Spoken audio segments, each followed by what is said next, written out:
Just like the street lights lit this town, like a fire in a blaze, gotta burn it down. Can't be afraid to leave this out.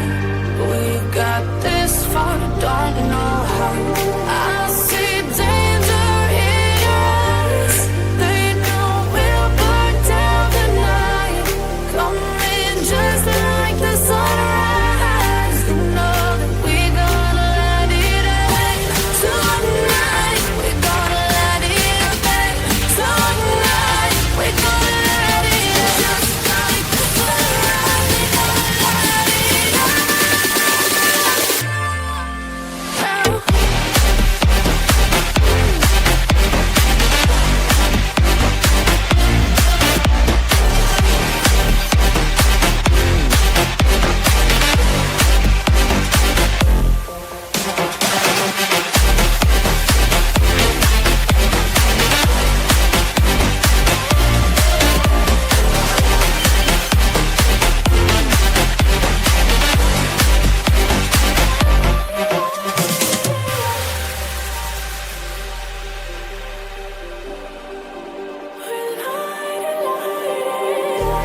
Just like a spark that's breaking out.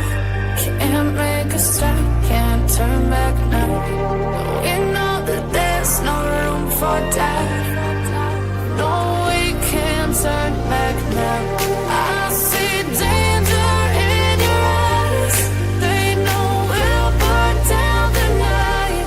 Coming just like the sunrise. You know that we gonna let it out. Tonight, we gonna let it out. Tonight, we gonna let it out. Just like the sunrise, we gonna let it out.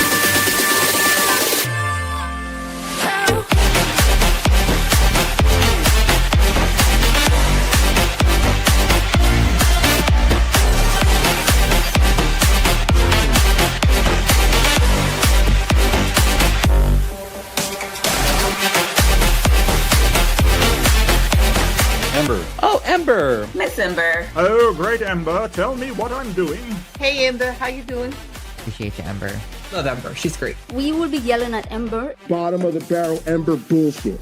Oh my God, Ember. Ember. Ember. Ember. Embers. Ember. Ember. Ember. Ember. Ember. We love you, Ember. You rock at that, Ember. We're neighbors, Ember. Ember is the queen. What's up, Ember? I see you, Ember. But hey, Ember is hot.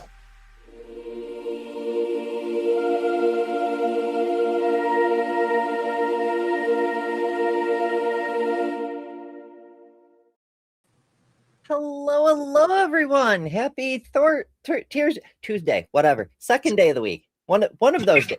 It's 1 of 7, right? I could just roll some dice. It's fine. Hello, welcome. Hello, ladies. And people in the chat world. I'm traveling today, so it doesn't really matter what day it is because we're going back the fucking time. But before we get to that, thank you all so much for joining us. I have the usual suspects here with me, and we're Guilty as charged. Yes, we're gonna have us a devilish time. So let's see. Before we get started, couple of notes. The first is, as we mentioned yesterday, it's Aromantic Pride Week, and so I am tickled to present another new Space Pride flag. The Arrow flag is now up and available. Folks, I myself am not Arrow, but I know a lot of people who are, and it's fucking cool, right? Like, they're just chill with everybody. It's neat. Anyway, the flag is hard to make with space picks. Do you have any idea how hard it is to find new green space photos in the right shades? It took forever. And the white and gray weren't super easy either, because despite the fact everything in space seems to be gray, there's not that many big gray things. There's the moon and there's Mercury, and that's about it. For the white, I switched us to I try to do different photos for everyone. It's tricky. But the white is cloud cover on Earth taken from the International Space Station. Earth is still a planet, so it's legit. Yeah. Yeah. So I hope y'all We are enjoy special. that.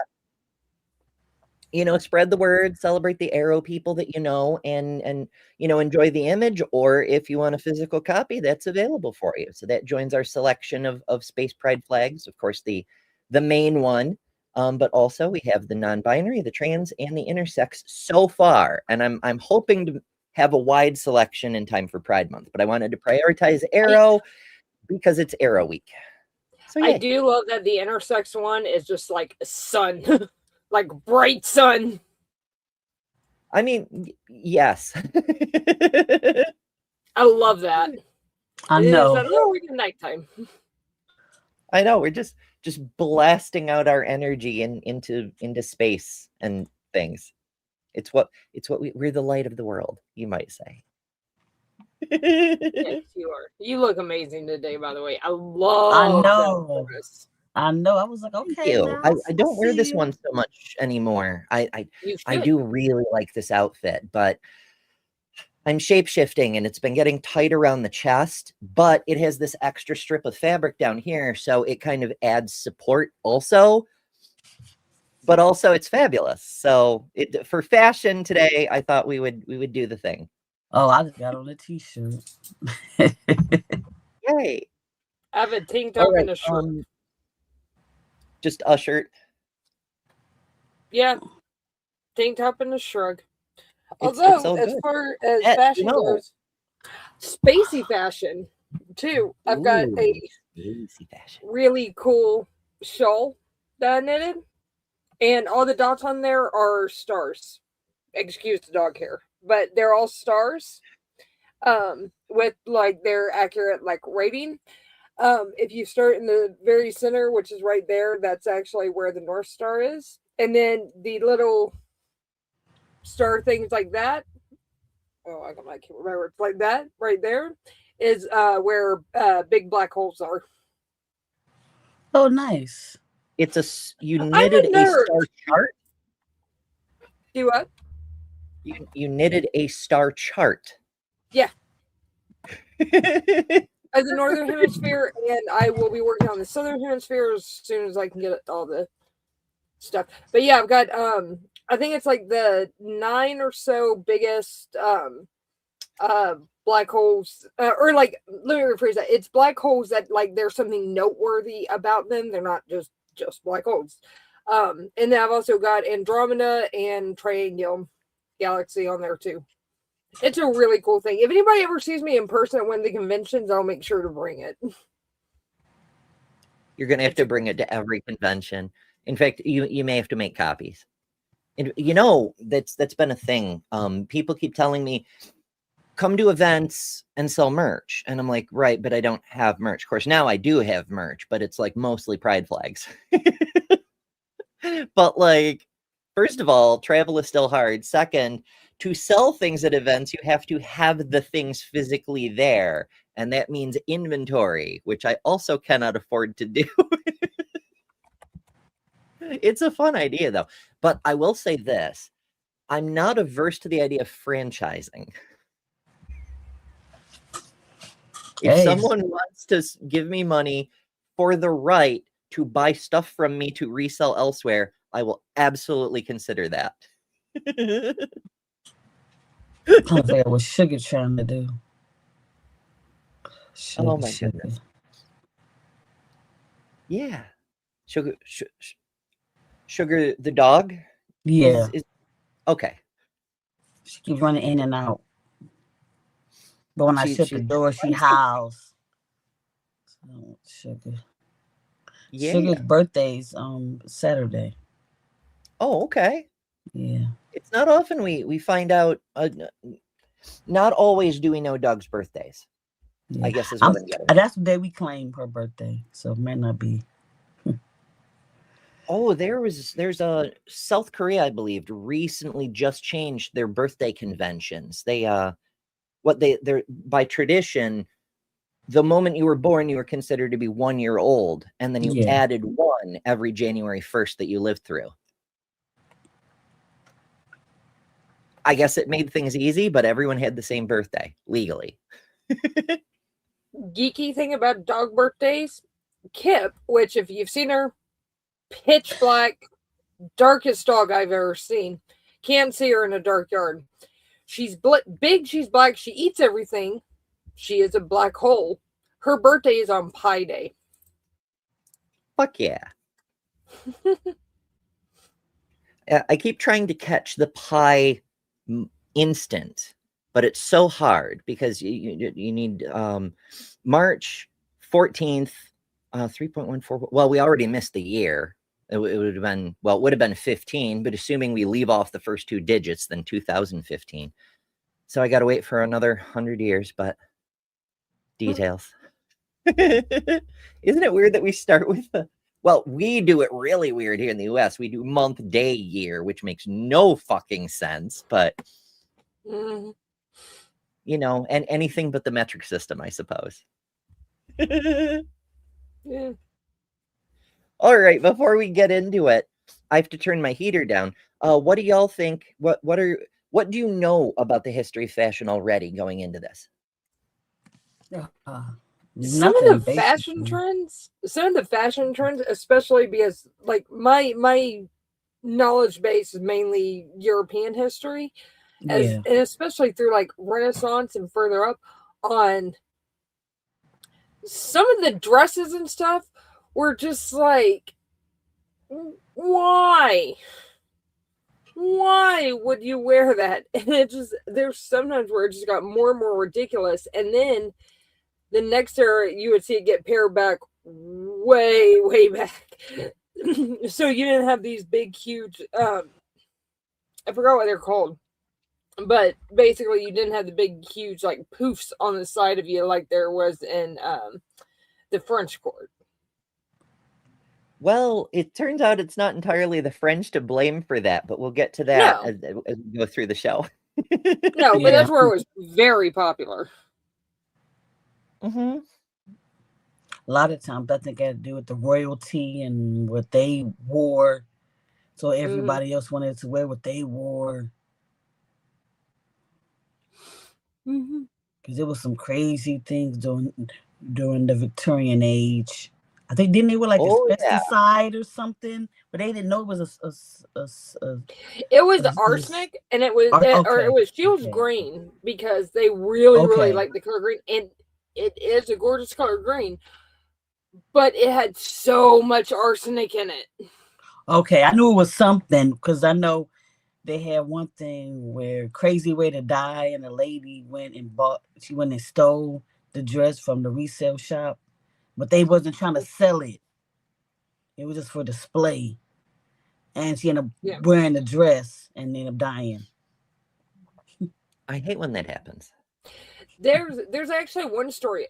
They had just put an ambassador or something was, and I don't remember exactly who it was, but an ambassador was coming to see Queen Victoria, and they had just outfitted the room with Shields green wallpaper. Dude died overnight, and Victoria was really pissed off that the guy didn't show up for their meeting because he had died from poisoning from the fucking wallpaper. Yeah, and they was saying that the powder, I think it was Queen Victoria or maybe Queen Mary, but the powder that she used to wear on her face, lead, was lead, and was basically killing her. Basically killed her. The alchemists really need to step up their damn game and figure out what to actually. I mean, we've had poisoners for hundreds of years, but the alchemists couldn't figure out what was killing us. It's just. We need more crossover between our pseudoscientific disciplines, folks. That's what I'm saying. Also, Axel is pointing out hatters. They used mercury a lot in haberdashery, and that makes sense. If you get too much thing about mercury, it reacts with so many things. You may not even realize it. So, like, while it makes these hard little balls, just touching it, you'll absorb a shocking amount right through your skin. The ball won't even look smaller. You have some, so it's so easy to get mercury poisoning without even realizing you're doing it. And these guys are breathing fucking fumes of the stuff. It's not a great way to lose your marbles. Not that there's really any good way to lose your marbles. Yeah, because I remember they were like, do not drop do not drop your thermometer with the mercury. That's what it had, when we was kids. Yeah. It was like, Yeah. please don't do that because there's mercury in there. Yeah. I remember that stupid man that ended up ingesting mercury or something and turning blue. Oh, that no, was the blue people is colloidal silver. colloidal Silver. silver. Okay. I know. Okay. It's Still a whole stupid. different kettle Still of fish. stupid. Still stupid. That's a whole different like woo thing. Still Woo medicine stupid. shit. Yeah, Still it's stupid, an adventure. It's the original Smurf dude died. It wasn't from the silver though. That just made him turn blue. Okay. Mm-hmm. At least as far as we know. I mean, Okay, so it's cups of silver. Okay, I knew it was one of them things. I forgot. I don't know. Yeah, it's interesting because silver is one of the things that made the reaction in early photography work. When you would expose a molecule that included silver to sunlight, it would darken. As it was like a photoreactive, right? That's how photography did the thing. And when you drink too much colloidal silver, it builds up in your skin in the same chemical, so you become photosensitive. Which is to say, if you like put a shape on your forehead and then go out sunbathing, you will gradually turn, instead of sunburning, you'll turn blue, but the part that's shaded won't. It's like a reverse sunburn cut. It's wild, but it's permanent too. It never undarkens because your body doesn't metabolize that molecule back out. I guess we could do quick tattoos that way. Huh. Anyway, it's not dermatologist recommended. All right, let's start with ancient fashions because there's a whole lot of history to go through. Now, to be clear, fashion really only became a thing when what you chose was optional, right? Because through most of history, people would have like two sets of clothes. They'd have their work clothes and they'd have their nice clothes. And that's if they're, what we might call middle class. This whole thing with like having bunches of clothes you can choose an outfit from, relatively modern. It comes after mass production made things much more affordable. But we'll get to that. The point is, you don't really have fashion until you can make choices. Mm-hmm.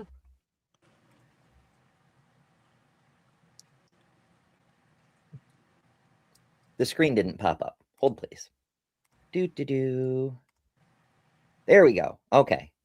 Now we have a screen. Let's start that over. So nowadays, we're all used to seeing global outfits. Like, it's not insane that you can wear an article of clothing made on every continent in one fit. But obviously... Okay, that's another good point, is a lot of times clothing is locally produced, and so everyone in the area wears that clothing. Thanks to globalism, that isn't always the case. And this video is going to take us through some bits of history where certain people might have had that opportunity. It wasn't always this way. In fact, any earlier than 100 years ago, chances are you would get fitted for pants and a jacket, and somebody would make it out of the itchiest fabric you've ever felt, and that was it. That's your wardrobe until you die in your 20s, probably. But what about before that, when traveling? No! I hate that. And I get like that's a huge misconception and I understand it, but it's just like, no, just because like that's the average death rate does not mean you're going to drop down in your 20s. It has to do a lot with the child mortality rate too. Oh yeah, average age. I mean, it's just a throwaway joke in this case, but yeah, it's average age. I mean, I've been to cemeteries, and well, as you know, I love cemeteries, but like some of them that go back 100 years or so, somewhere around the 1940s through 60s in that region, the child mortality rate takes a nosedive. And graves earlier than that, you'll have like, beloved mother and dear father and like 17 headstones with no name on them, because it's all the babies that were stillbirths or miscarriages or whatever, or died within the first year. It was crazy. Yeah. But hey, let's bring measles back. Yay. Wasn't a fun, luxurious hobby for you to see the world, but instead a dangerous, lawless job that would probably leave you dead in a desert somewhere. Hey, try not to die in deserts. I mean, there are Oh. worse ways to go, but I mean, I'm trying not to. Well, that's what we're gonna. So this is a channel called Ready to Start, and I don't know much about this channel except that this fella likes music, philosophy, and fashion, and I'm not sure why he thought that was a good idea to put together into a channel, but this video happens to have some useful bits and pieces to it. To talk about today. I'm Rob, I'm ready to start, and this video is going to be a little bit different than anything I've done on this channel before. Last year I wrote my college thesis essay on world travel and fashion through the lens of 4 different world travelers. Each traveler is from a different time period, from ancient to medieval, modern, and contemporary, and these are not historical people. They did not exist, but they may as well have. The cultures I mentioned, the clothing pieces that I feature, and all the travels that are explained in this are historical travels that a lot of people went through over the course of time. I just put them together in this concise way to try to tell a compelling story of fashion through the ages. That's the title. Subtitle: The Eclectic Apparel of World Travelers. So we can get right into our first figure, who is the Parthian merchant. Now, the Parthian Empire was a really powerful and important dynasty in ancient times. They were around at the same time as the ancient. So this is really cool shit, because this empire never gets talked about. All the emphasis is on Rome because fucking Eurocentric history books. But look at the size of this empire. It goes from the edge of Rome all the way to fucking India. It's huge. Romans, but they came from Persian descent. Now, you probably know of the Silk Road, which facilitated trade of silk from China to the rest of the world. Now, the Parthians were the ones doing most of the legwork for this. But before we get into that, I'll talk a little bit about the Parthian clothing that this merchant is wearing. You can see first at the top, he's got a green headband and mid-length hair. This was typical for Parthian men at the time. He also has a pair of pleated trousers. These were very common in the Parthian Empire. You can see that I gave him more of a classic straight cut, but the wealthier you were, the I'm I'm still cleaning up another mess, but we don't do straight cuts around here. I just can't pass on that joke. wider leg your pants would be, and the more giant horizontal pleats there would be. This was to show that you had a lot of money and you could afford a lot of fabric. A lot of times. Now that actually strikes me as really, really cool. Now remember, this is like fucking Roman times. This is way long ago, but like we do start to get some inklings of fashion here. While for the average person, clothing choices are limited, the royals, the nobles, even the merchant princes, if you will, they have enough funds, stuff made for them. And horizontal pleating, it strikes me as almost a hippie sort of vibe. It's pretty neat. People would put ornamental coins on each of the pleats as well. He's traveling. And then you can jingle. I mean, nothing says I'm a rich bastard like having your clothing literally sewn with money. But we've seen celebrities do that today, right? Like have a whole fucking gown made out of $100 bills or some shit just to show off how ridiculous amount of money you have. Kind of the same thing. But to jingle while you walk, I mean, this is a thing. Like people find that enchanting. That's why there's entire songs about people with like bells around their ankles and whatnot. You know? One of my favorite Irish songs mentions that. Let's see. I can't remember where the verse starts. I'll tell me ma when I go home, the boys won't leave the girls alone. They pulled my hair, they stole my comb, but it's all right till I go home. Here she comes as white as snow with ribbons in her hair and bells on her toes. There we go. Bells on her toes. That's it. It's so weird I have to go through whole songs to get to one line. All day, every day, he needs something. What's that, Kelly? I said I've never heard of that song. Yeah, it's the Belle of Belfast, if I recall correctly. It's been a while, as you can tell by my slow recall. It's okay. I have to blame Titanic for that bit of knowledge. The movie Titanic. I ended up seeing it 4 times.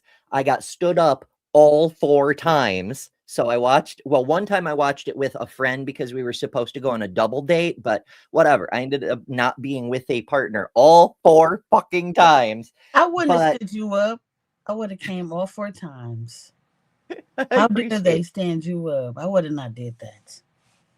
what was different people. Like a person would say, "Yeah, let's go see the movie," and I'd go, and then they'd not show up, and I don't know. I'm silly, so I'd watch the movie anyway. But whatever. So I'd be like, "You stood me up. You didn't let me know, like nothing." I'm like, "No, you're done." And so we'd try with somebody else. But whatever. The Irish band in Titanic, I'm a sucker for the fiddle, and they're really, really good. I love the dance music. I love reels, and so I'm like, okay, I wanna know about this band. Turns out they're a real band called Gaelic Storm, and so I picked up their album, like millions of other people who saw that movie and were like, I want that Irish music, and that song happens to be on that album. There's also the various jigs and reels from the movie. There's the High Road to Dublin, and there's just a bunch. I can almost like list off the track list. Almost. But it's really Leaving of Liverpool and Johnny Jump Up. Those you've probably heard from like every other Irish band ever, but and that's not going to get in the way. And chances are he was also carrying a dagger on him. So the Parthians most commonly traded with the Scythians that took the goods from China and brought them to the outskirts of Asia for the merchants to pick up. At this time, the Han Dynasty was in power in China, and they brought a cultural renaissance to the country. They focused on music, infrastructure, record keeping, and Confucian ideals. However, in this time, the clothing style stayed pretty much the same from the Qin Dynasty before. A lot of silk robes that crossed over with ornate patterns. You can see our merchant is wearing a Chinese silk robe on the top with a pattern that's actually based on. Okay, now take a look at this. This is an old preserved bit of silk with the patterns and shit from this period, and it definitely looks like it's from this period. But compare it to the shit the Europeans were making in this period. Not only is it silk, but look at the sick pattern. Like, holy shit. This is like stuff I could see somebody in the 1960s wearing. It's so advanced. Maybe they had time machines.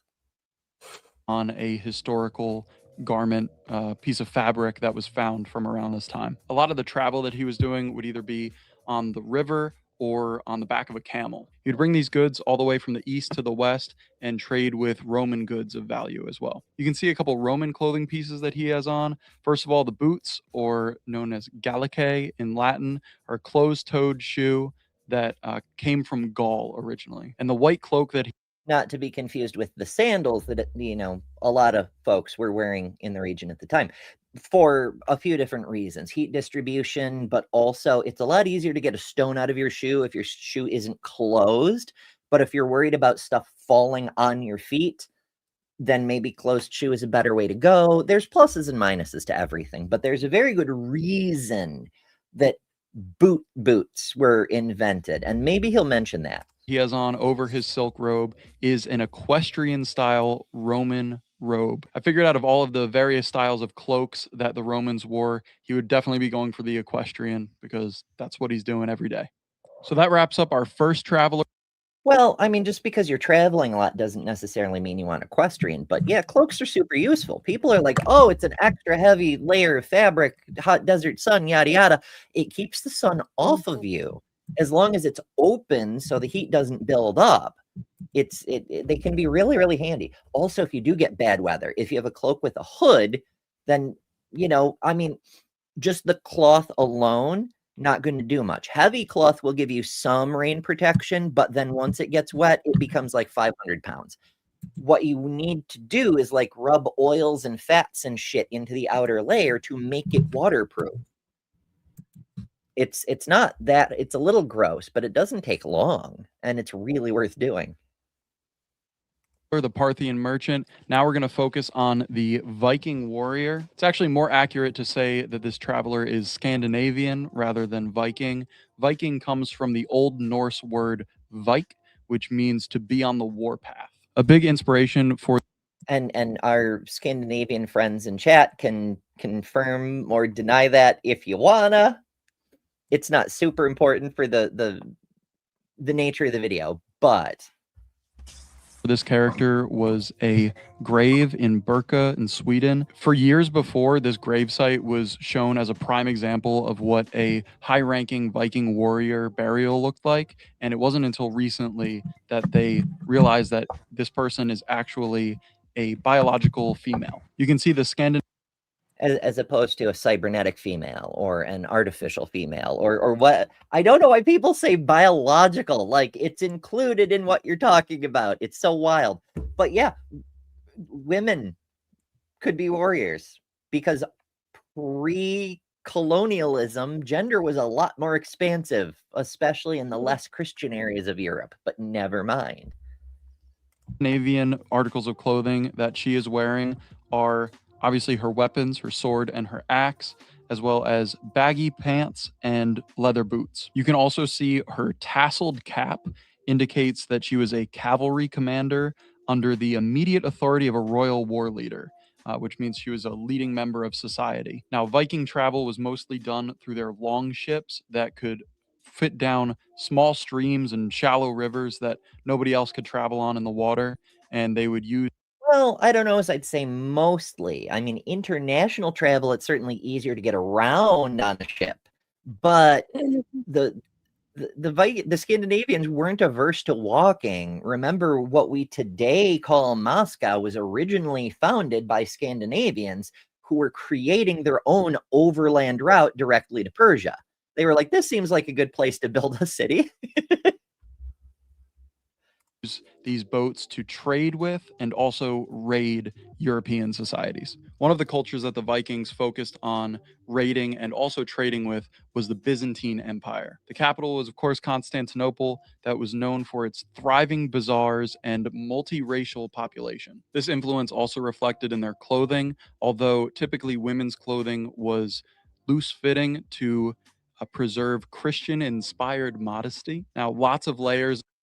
Frickin' purity culture. But there is a fashion aspect to this. When you have to have multiple layers, then you have multiple things. In fact, layering is still considered a fashion thing you can do today. Like, take, for example, when I wear the spaghetti strap shirts, fine, great, whatever. When Arden Hart wears spaghetti strap shirts, she wears an undershirt that creates like a color layering effect, and it's so fucking cute, and I'm so jealous, but I don't have the clothing to do that with. Arden is just amazing anyway. Her fashion, it's so cute. Yeah, I mean, it's so casual, but it's so cute.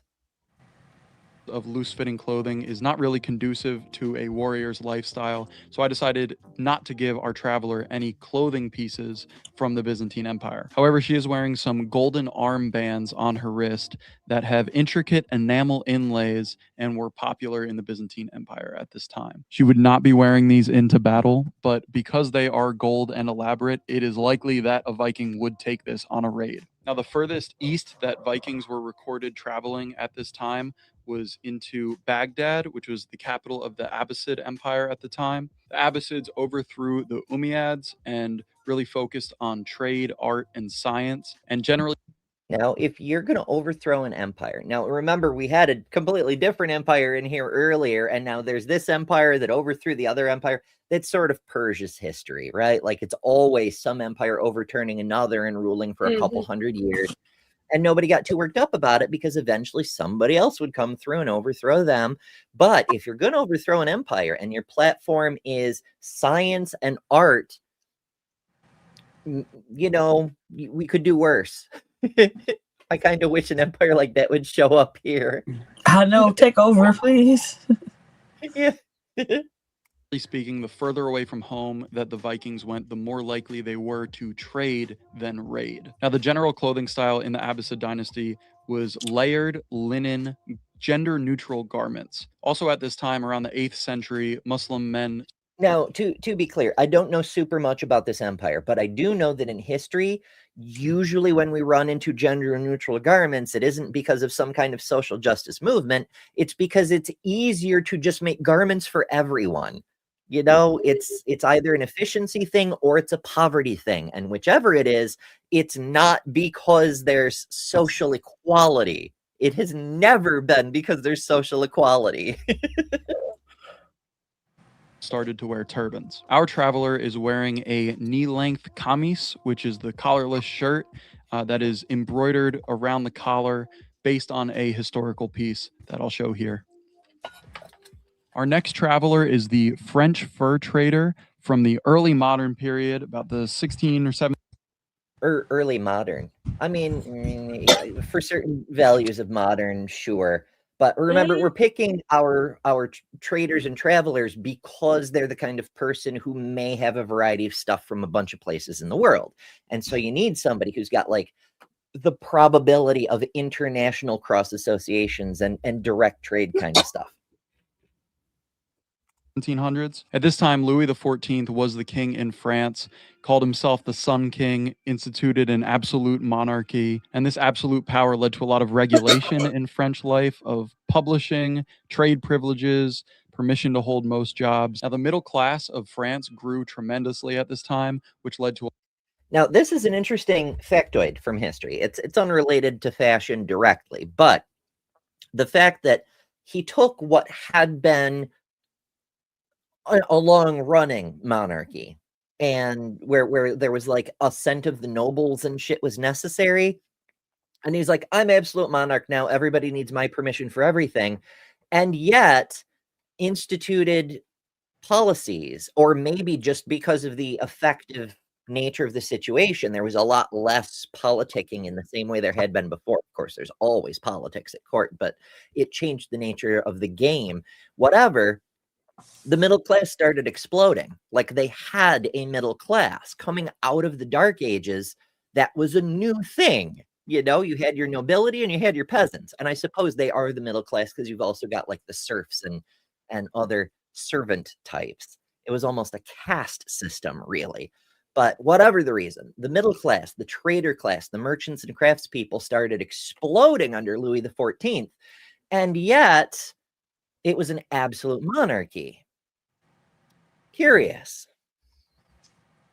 A lot of people wanting to stand out with their garments, even though they weren't the highest in society. Because of this desire for French people to outdo each other through fashion, it was noted that in the courts, good taste was swamped by the desire for magnificence. And that is still true. If you've ever seen photos from a fashion show, it doesn't matter when. France, the Paris fashion shows especially, but New York or Milan or whatever, you're going to see people like wearing bubbles and then like cardboard boxes. It's like there's no taste whatsoever. It's just to show off the weird off the wall crap the designer can think of. Love that quote. However, the common and humble man maintained the cavalier style that emerged at the beginning of the Baroque period. It was characterized by a doublet, which is a snug jacket, wide pants, knee-length boots, and a wide-brimmed Rubens hat. You can see our traveler is still wearing the jacket, pants, and boots from his home culture. His boot. It's unfortunate because that hat is kind of styling, TBH. Boots actually have a pronounced heel, which is new from this time, came originally from Iranian boots, made it very easy to fit in the stirrups of a horse. Because and again, that's the thing. That's the thing with the boots. From Iran, where you've got all the trade going overland, you've got all the horses and the riding and all this stuff, they developed boots for stirrups. And that's one of the reasons it's so important. And this style of shoe is still super common. It's not just to have an elevated heel, to seem taller and therefore more dominant, although some people do use it that way. It's to give you that loop for the stirrup, for better control while you're riding your horse. It's for equestrianism.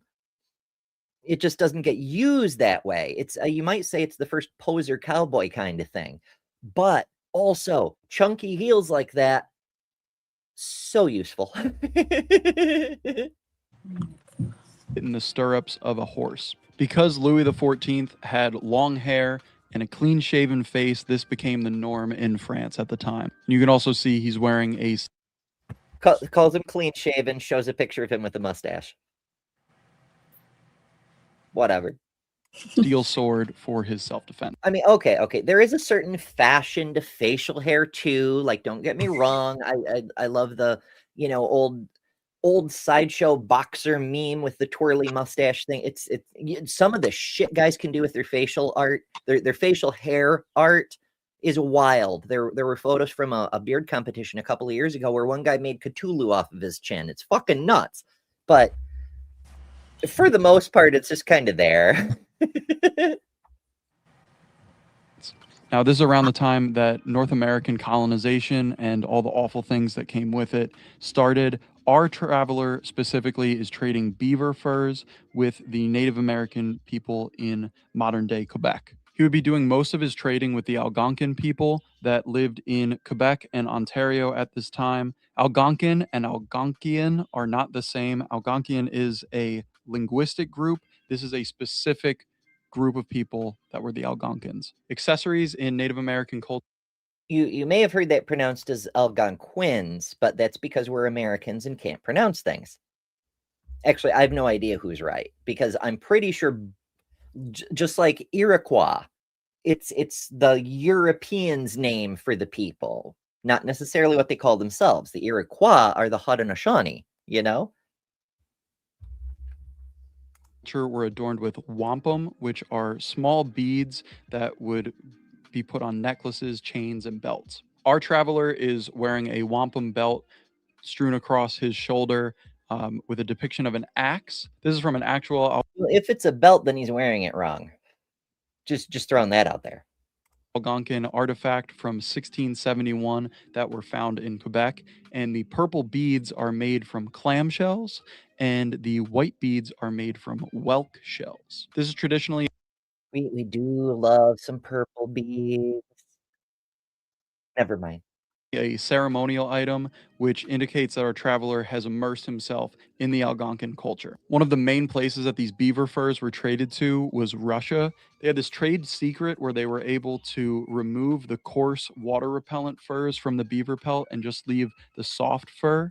Now, our traveler is wearing a beaver cap that he most likely brought the product to Russia. Now, at this time, Peter the Great...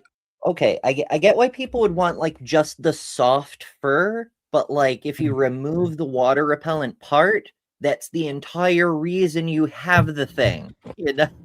Whatever. Bree says that's a shoulder belt. You wear it like a sash. I see. I find, well, okay. You can actually, a belt is anything you can belt, right? Like if you can buckle it, like people who wear over the shoulder sword sheaths and whatnot, the thing that the sheath is attached to, if it has a buckle, it is still a belt because you belt it. It's the name of the thing is based on what you do with the thing.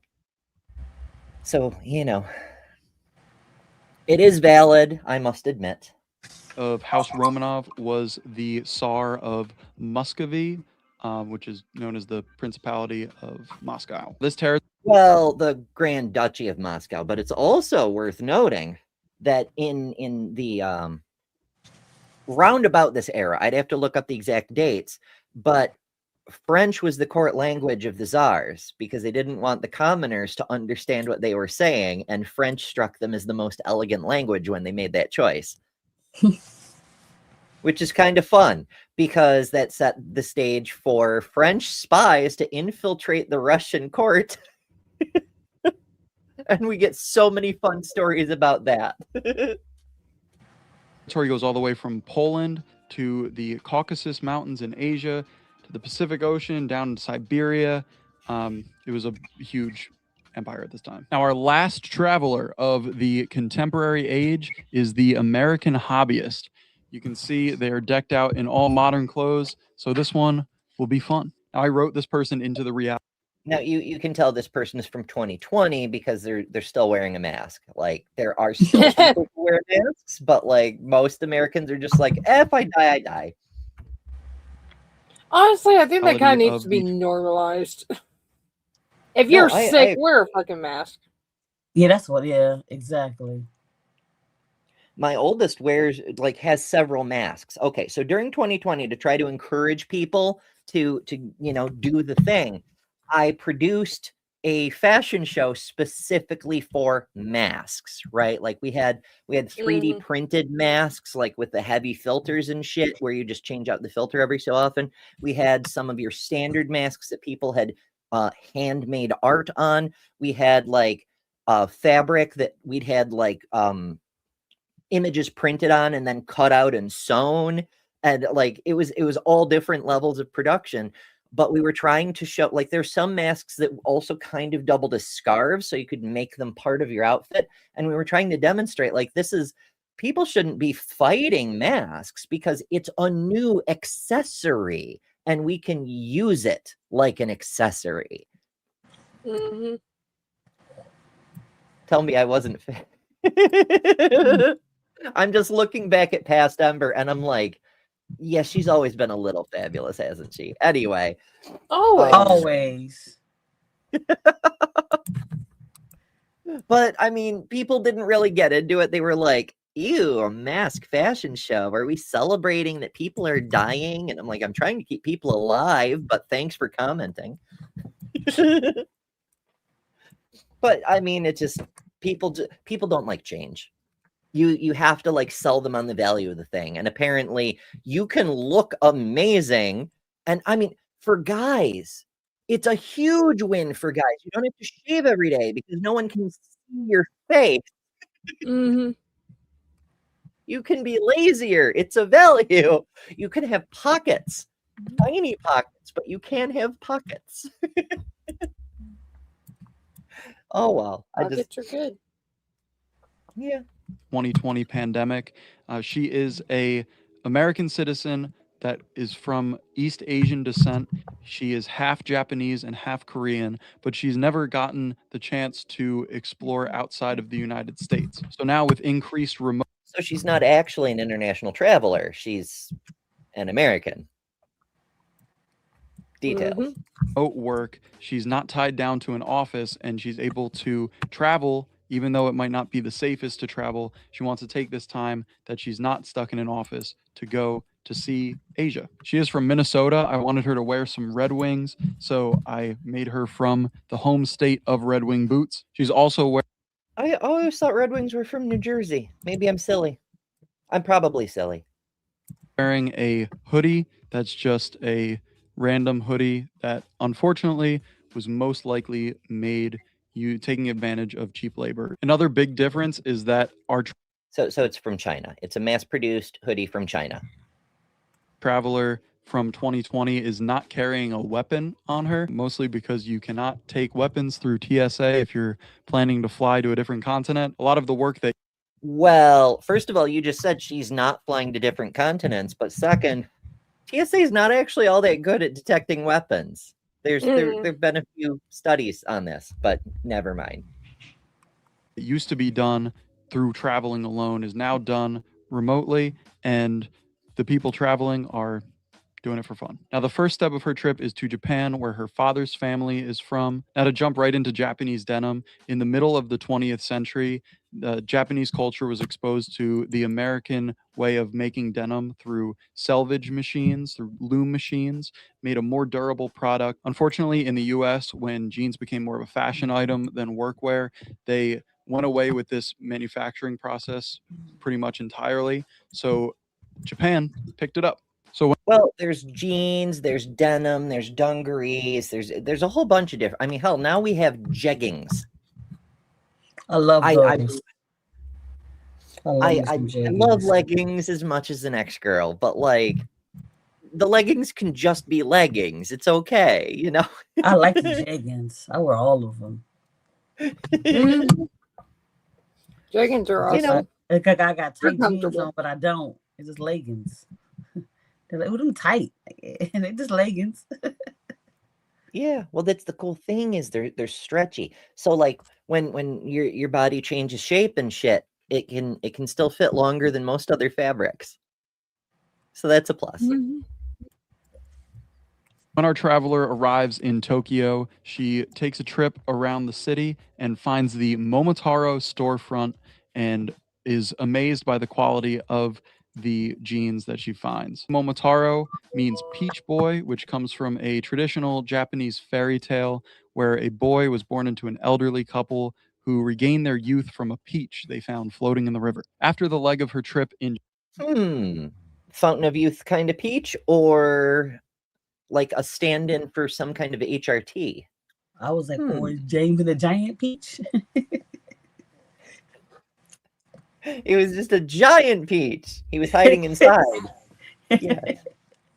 Japan, she moves on to Seoul of South Korea, where she spends the whole day exploring the city. As you know, South Korea is a hub of cultural phenomenon, from fashion to music to movies. They really put a lot into the entertainment infrastructure in South Korea. This began in the 90s when the South Korean government really focused on internet connection and producing talent that the rest of the world would come to adore. One of Seoul's That's interesting. When you put government effort into building infrastructure and feeding your arts, then you end up with cool things like, I guess, K-pop. It's a it's a deliberate export. I mean, you know, it's pretty neat. And traditionally for, you know, multiple decades at this point, several years, South Korea has had the best internet in the world by far. It's wild. It's wild. But I digress. There's a bunch of cool stuff in this video, but this is we're spending a bit more time on this than I expected, and we have a lot of other stuff to cover. So this is a general overview of fashion throughout history from the time fashion first became really possible in the conventional sense. In fact, a little bit before, because it was only the travelers who could do this kind of shit. Most people were stuck with what they could get or make themselves, you know? So let's jump to when modern fashion really got started, because while there have always been people who make their own fabrics and people who make their own garments, and sometimes they're really good and they sell those things to others, it was always like a single serve kind of thing. All that changed because of one English dude, and he did all kinds of interesting things. So let's learn about that a little bit. I need to switch the screen. So first, let's start off with looking at some of the stuff. These are all pieces that this fella Charles Worth. Pretty. Yeah, like this. I mean, they're very ornate. But just like modern fashion, the point is to show off what you can do as a designer, not necessarily what looks good. What made Worth different was he tried to make stuff that was elegant and flattering to the person, rather than to just show off, oh, I'm wearing a Dior. You know, it's like, no, you look good in that is the idea. And that's just one of the things that he changed. And it's really, really neat. So we're going to dive into that a little bit more. But first, Jess from How to Rule an Asteroid has become a member. She has become a match, and that means she has access to all the fun custom emojis. I'm trying to click some of them now, and they're being rude. Yeah, for only 99 cents a month, less than the cost of a cup of coffee. I may have a little dyslexia. I don't know. You can feed the atheist. Yes, it's awesome. You can feed an atheist. Well, you can help. I mean, it is a fantastic way to support the channel, because it gets you all the little goodies. Of course, there are other levels where you get more goodies, like members exclusive content, members only live streams at the next level up, your name in the credits at the top level, and there's other perks besides. But people love emojis, and even at just 99 cents a month, it helps a lot. So thank you, Jess. Yay. Love you, Let me see. Jess. What was I doing? Now I'm all distracted, and that never happens. So I've had that to people. Get you distracted. Yeah, I know. They're rolling an asteroid. It's not just that, though. That is a really, really cool thing. But I've had a poll running since we started the show, because a suggestion was made in the preceding show, the Daily Atheist Morning Show, daily deep dives daily, and I'm like, that actually is kind of exactly what we do, is deep dives every fucking day. But also, that would give us, as Ryan pointed out, that would give us the ability on Mondays to go from Java and Jugs to Triple Ds. And that's kind of enticing too. So I decided to put a poll up. And so I asked, should we rename the show? And now it's been running for about an hour at this point. So we're going to close that and get our totals. And the options were to change the name to Secret Show, because it's unmentionable and people aren't allowed to talk about it, or something. Or go back to Hot Topic. Only 7% said that. Or change it to Deep Dives Daily, 32%. So it's not, people hate it, but 57%, a clear majority in a poll with 4 options. That means something, we're to keep it Learn Together Live. So that's what it is. We have a definitive answer, folks. Oh, goodness. I'm just here. I'm both like that. The one that I want to win never does, ever. Which one did you want? The deep dive? Yeah, I want the deep dives. I thought that was hilarious. Who doesn't like boobies? It's pretty hilarious. That's true. I am known for my booby jokes. But also we had there it is. It's hiding on me. Everything's hiding in my chat. Little Trades gifted 5 memberships. Those went to My Unfinished Journey, Poor Claire, Right-Handed Sith, X-Lignite, or X-Lignite. I can't read things on my tiny screen. I'm so sorry. And T.S. Kristen Slays. Amazing. Enjoy all the fun custom emojis and all the other assorted benefits. I hope y'all have a bunch of fun, and where possible, you consider becoming permanent members, because it really, really, really helps, and I very much appreciate it. Triple DD cups. I mean, I'm not quite to triple Ds yet, but it is still funny. It is still funny. Oh, goodness.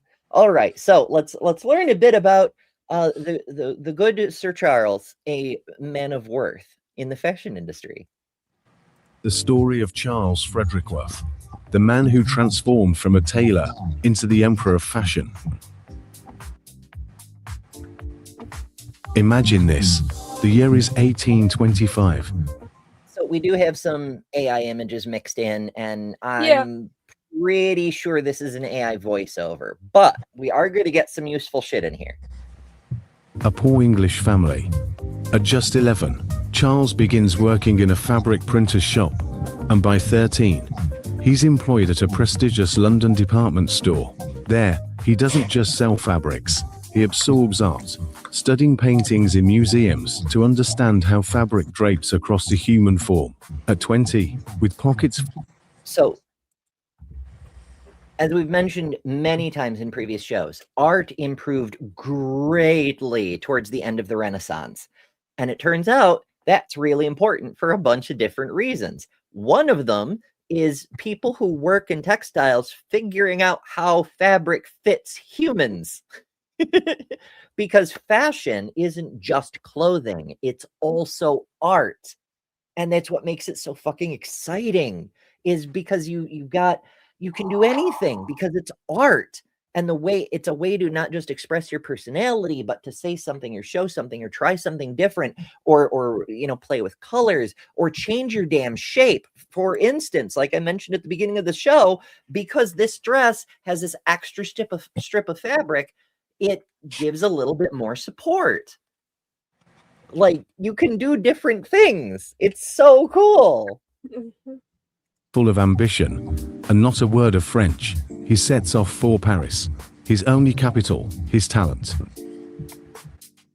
Well, according to legend, he arrived in Paris with 5 pounds, which at the time is not nothing. But also 5 pounds doesn't do that much good in a place where the currency is francs, but details. Before Worth, tailors were nameless craftsmen who humbly visited noble ladies at home. Worth changed everything. After working in a fabric shop. Okay, that's an important note too. Seamstresses and tailors would go to people's homes to get their measurements to custom tailor their things. Worth worked in you know what, we don't have time. I was going to just pull up the Wikipedia and like read off his history, but we do not have time. He found a job in another clothing manufacturer place, right? Like they would get the raw fabric and they would sew them into clothings and whatnot. And it was pretty fucking neat. But he was like, we could do more. We could do custom tailoring right here in the factory. And they're like, but that's not what we do. And he's like, but I can do it, bestie. I can do it. And so he like set up a whole fucking wing. And then they were, it brought in so much more business. And they were doing gangbusters at this factory, which now also had a factory outlet apparently. And then he was denied the opportunity to join partnership. He didn't blow up about it. He was just like, fine, I'll just open my own shop. And he did. And because he understood like diplomacy among the merchant classes, he used his former employer as his chief supplier. Like there was no bad blood at all. And that gave him a huge advantage in that all of his former employer's customers were now being referred to him. By not exploding over it, he got a direct infusion of brand new business on day one of his new shop. And I mean, honestly, that's pretty badass. That's some good business savvy. Speaking of business savvy, we're joined by the lady of the asteroids herself. Yes, hello. Yes. Hello. How is everyone? Hello. I have missed. I was okay, but then I feel better now. We're always better when you're around. Be in your presence. Oh, it's true though. We're happy to see you. Like it's like, yay, Jess is here. Aw. Thank you. She was my a crafty stream. Yes. I have lots of supplies. We will do it this week, hopefully. Today or tomorrow. Well, Jess and Deviant also have to be on my show. So eventually. And I'm going to be on Bad Science Sunday coming up, actually. You need to come to I'm going to be next week. So have you any thoughts Maya had me on twice. Fashion history and such? Sorry, I didn't hear that, Ember.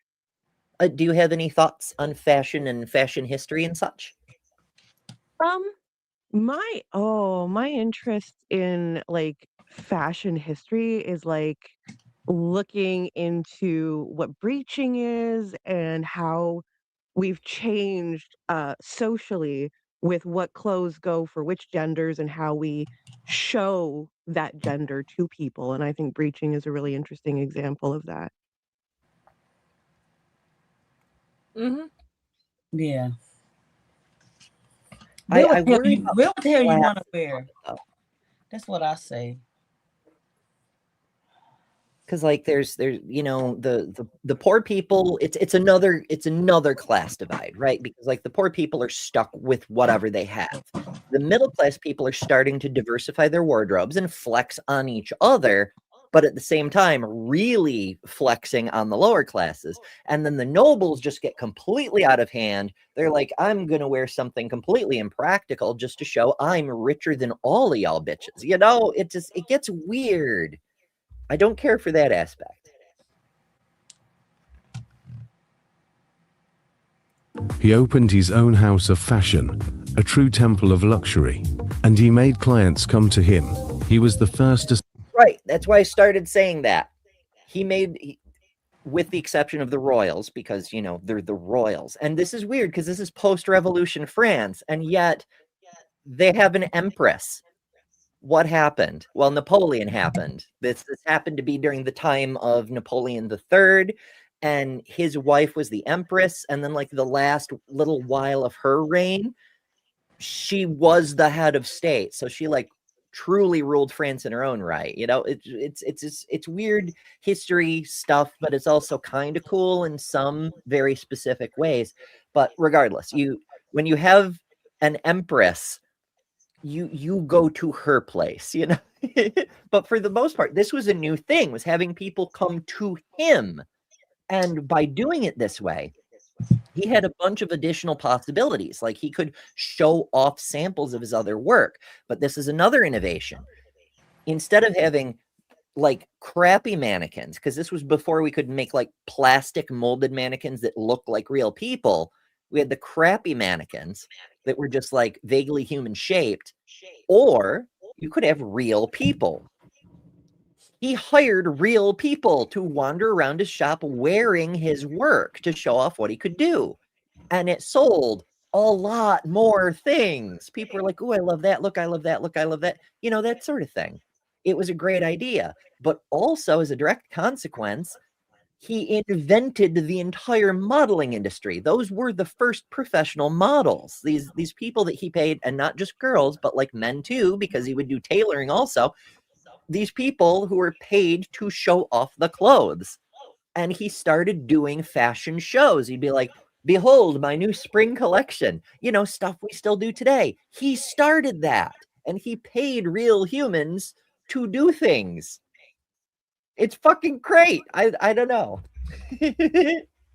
Sign his creations like an artist. Sorry, Ember, before you push play there, some people in chat were asking what breaching was. I know Bree can explain it a lot better because she was like interacting with my post that I did like ages ago on Facebook for it.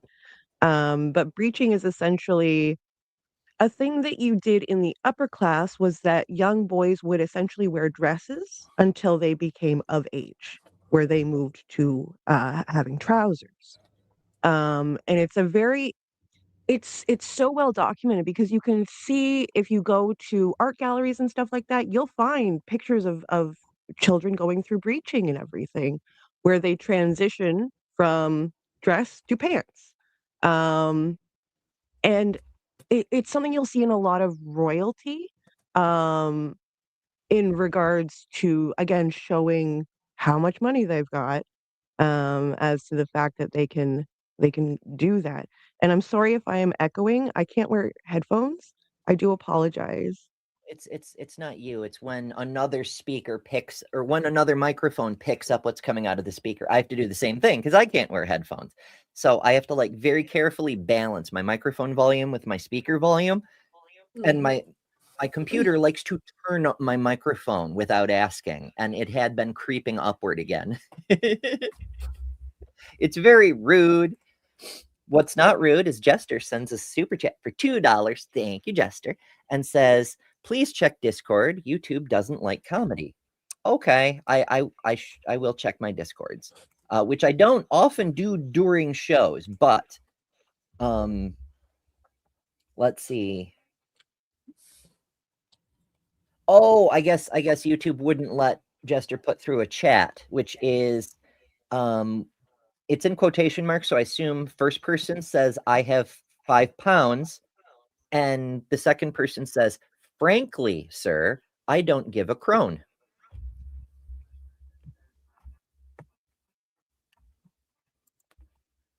It's Jester. There's jokes within jokes there. Financial humor, you know. His name onto a label. Thus, the brand was born. Thus, Haute Couture was born. In the past, I still don't actually know how to pronounce that. Is it haute couture? I don't know. I'm bad with English, let alone French. My goodness. aristocratic ladies dictated what they wanted to wear. Worth became the first to say, "No, madam, this season, you'll wear this." His most important client. Right. He's telling people what the fashions are because he's the trendsetter. It's not people being like, I'm super rich, yada, yada. He's telling the rich people, no, you're wearing this because you have no taste. You're French. I've seen what you people do. So it's like not just the fabric and the tailoring and the dressmaking and the ornate level of detail, like we saw in the reel earlier, the crazy ornate level of detail this guy could achieve, but just his general fashion sense. And that's like the overriding thing is that he could like picture entire outfits and how they would work and how they would work on your body and all that. So like it's just the man had so many talents and they were all geared towards doing specifically what he did, and that's so neat. Back over here. I mean the French, the aristocrats especially, they were very, very, very much ornate detail in how things look. Like compare this to the current Oval Office. Like this is indeed a super important room, right? If I'm not mistaken, it's one of the rooms in the Palace of Versailles. Could easily be mistaken, however. But like, you've got the mural on the roof, you've got the giant fucking chandelier, you've got all the decorations on the upper walls, other chandeliers, all this very stuff.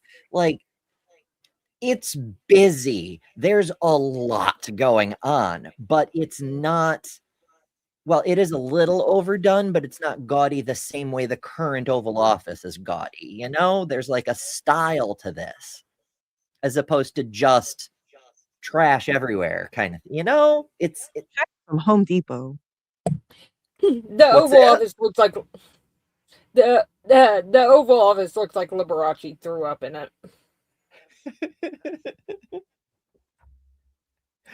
I'm trying to, part of my brain is automatically trying to picture that and I don't like it. That's one of those thanks I hate it moments. It was Empress Eugenie, wife of Napoleon III, and soon the entire court wanted to be dressed by him. He introduced the concept of seasonal collections, changing trends every year and compelling the. Okay, so there's actually a little bit more to this. The princess heard about him. I forget where, but she came to him and he like did his thing and he made her a custom dress, but it was like an order of magnitude more fabulous than the royal dressmaker had been making. And so she wrote in her memoir that as soon as the empress laid eyes on the princess's new gown, she sent for Mr. Worth, and the poor royal dressmaker never sold another dress to the royals again. Like it was just over. He just pirated the whole damn thing. The elite to constantly renew their wardrobes. Sounds familiar? Before Worth, there were no standard sizes. Dresses were made for one specific woman. Worth made a breakthrough. Oh, that's another huge thing. Like, yes, we bitch and complain about sizes, but it's true. We did like have general sizes. Like we would buy do the hand version of mass producing stuff, but it would all be generally this size, generally, you know, smaller, medium, larger ish.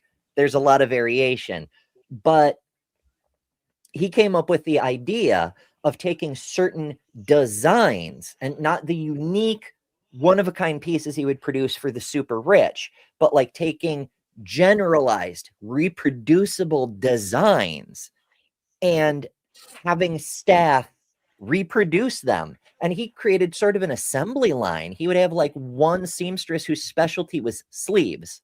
You know, like Mhm. some of his outfits had like 17 different pieces of fabric sewn together. It could get really, really involved, but they were also reproducible. This is one of the big things that made him so huge, is he'd come up with something that he'd show off in the spring fashion show, and then he'd have it on sale. And because they were just producing volumes of these damn things with only a little bit of machine help. Like there were early mechanical sewing machines at this point, but they could only do like a straight seam. So a lot of it was still being done by hand.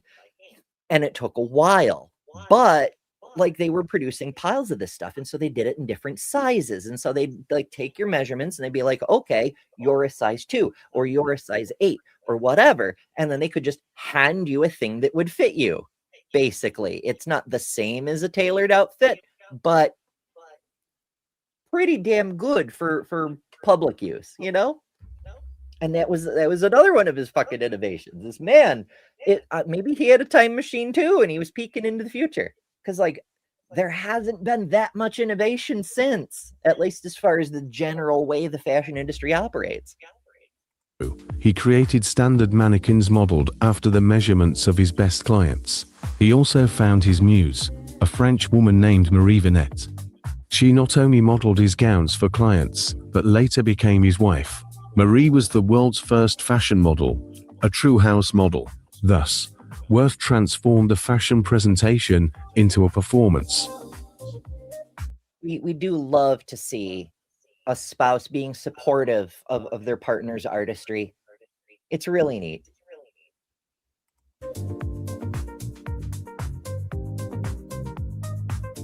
So, like we were talking about earlier, this big floofness that the French had going on, it was this guy's fault.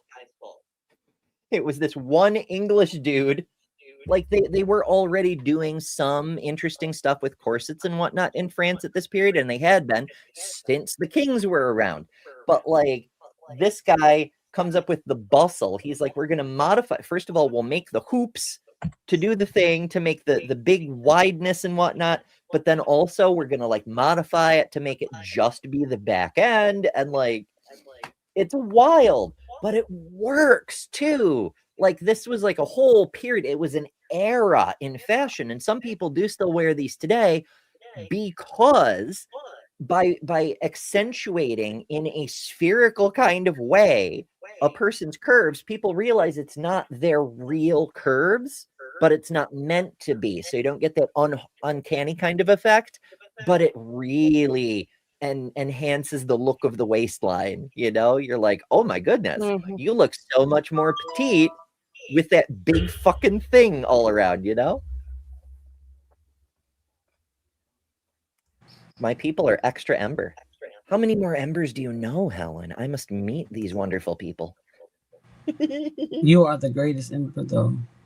Those are just true. I mean, in fairness, I've heard really good things about Ember Green. I have not had the opportunity to meet her, so I can't say for sure. But I do know that Ember Lynn, Mother of Dragons, occasionally drops in here, and she seems really, really cool. Yeah. So there's some cool Embers around. or I suppose hot Embers, since Embers are definitionally thermally active, but details. Worth literally cut off the crinoline in the front, shifting the volume to the back, and thus created the bustle. Yes, those famous shelves at the back, his invention. And that was actually like, so the hoop thing, that was just circles suspended by fabric. You know, it was just tensile strength holding it together, and that was fine. But nobody could figure out how to make it so it just went in one direction. Because if you did, it like offset the gravity and nothing worked right. But he figured it out.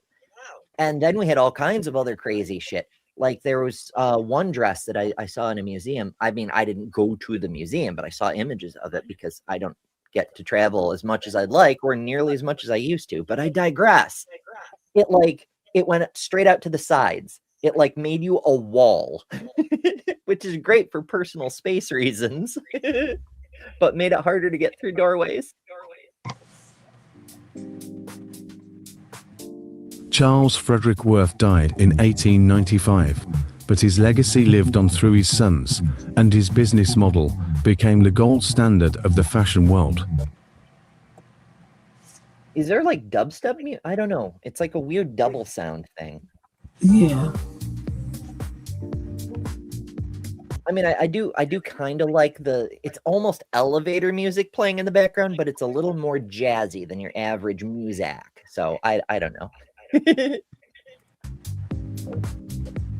Every modern fashion house, in one way or another, follows in the footsteps that this brilliant Englishman once laid out for all of Paris. Who do you think are the modern designers who dictate fashion to the world today? So there's that moves us on to a whole other part of history, which leads us into like the modern fashions and so forth. But that's okay. All the modern fashion houses do something similar derived from what he did. Now, that's not to say nothing has changed. Apparently, there's a neat show having to do with France during the Nazi occupation.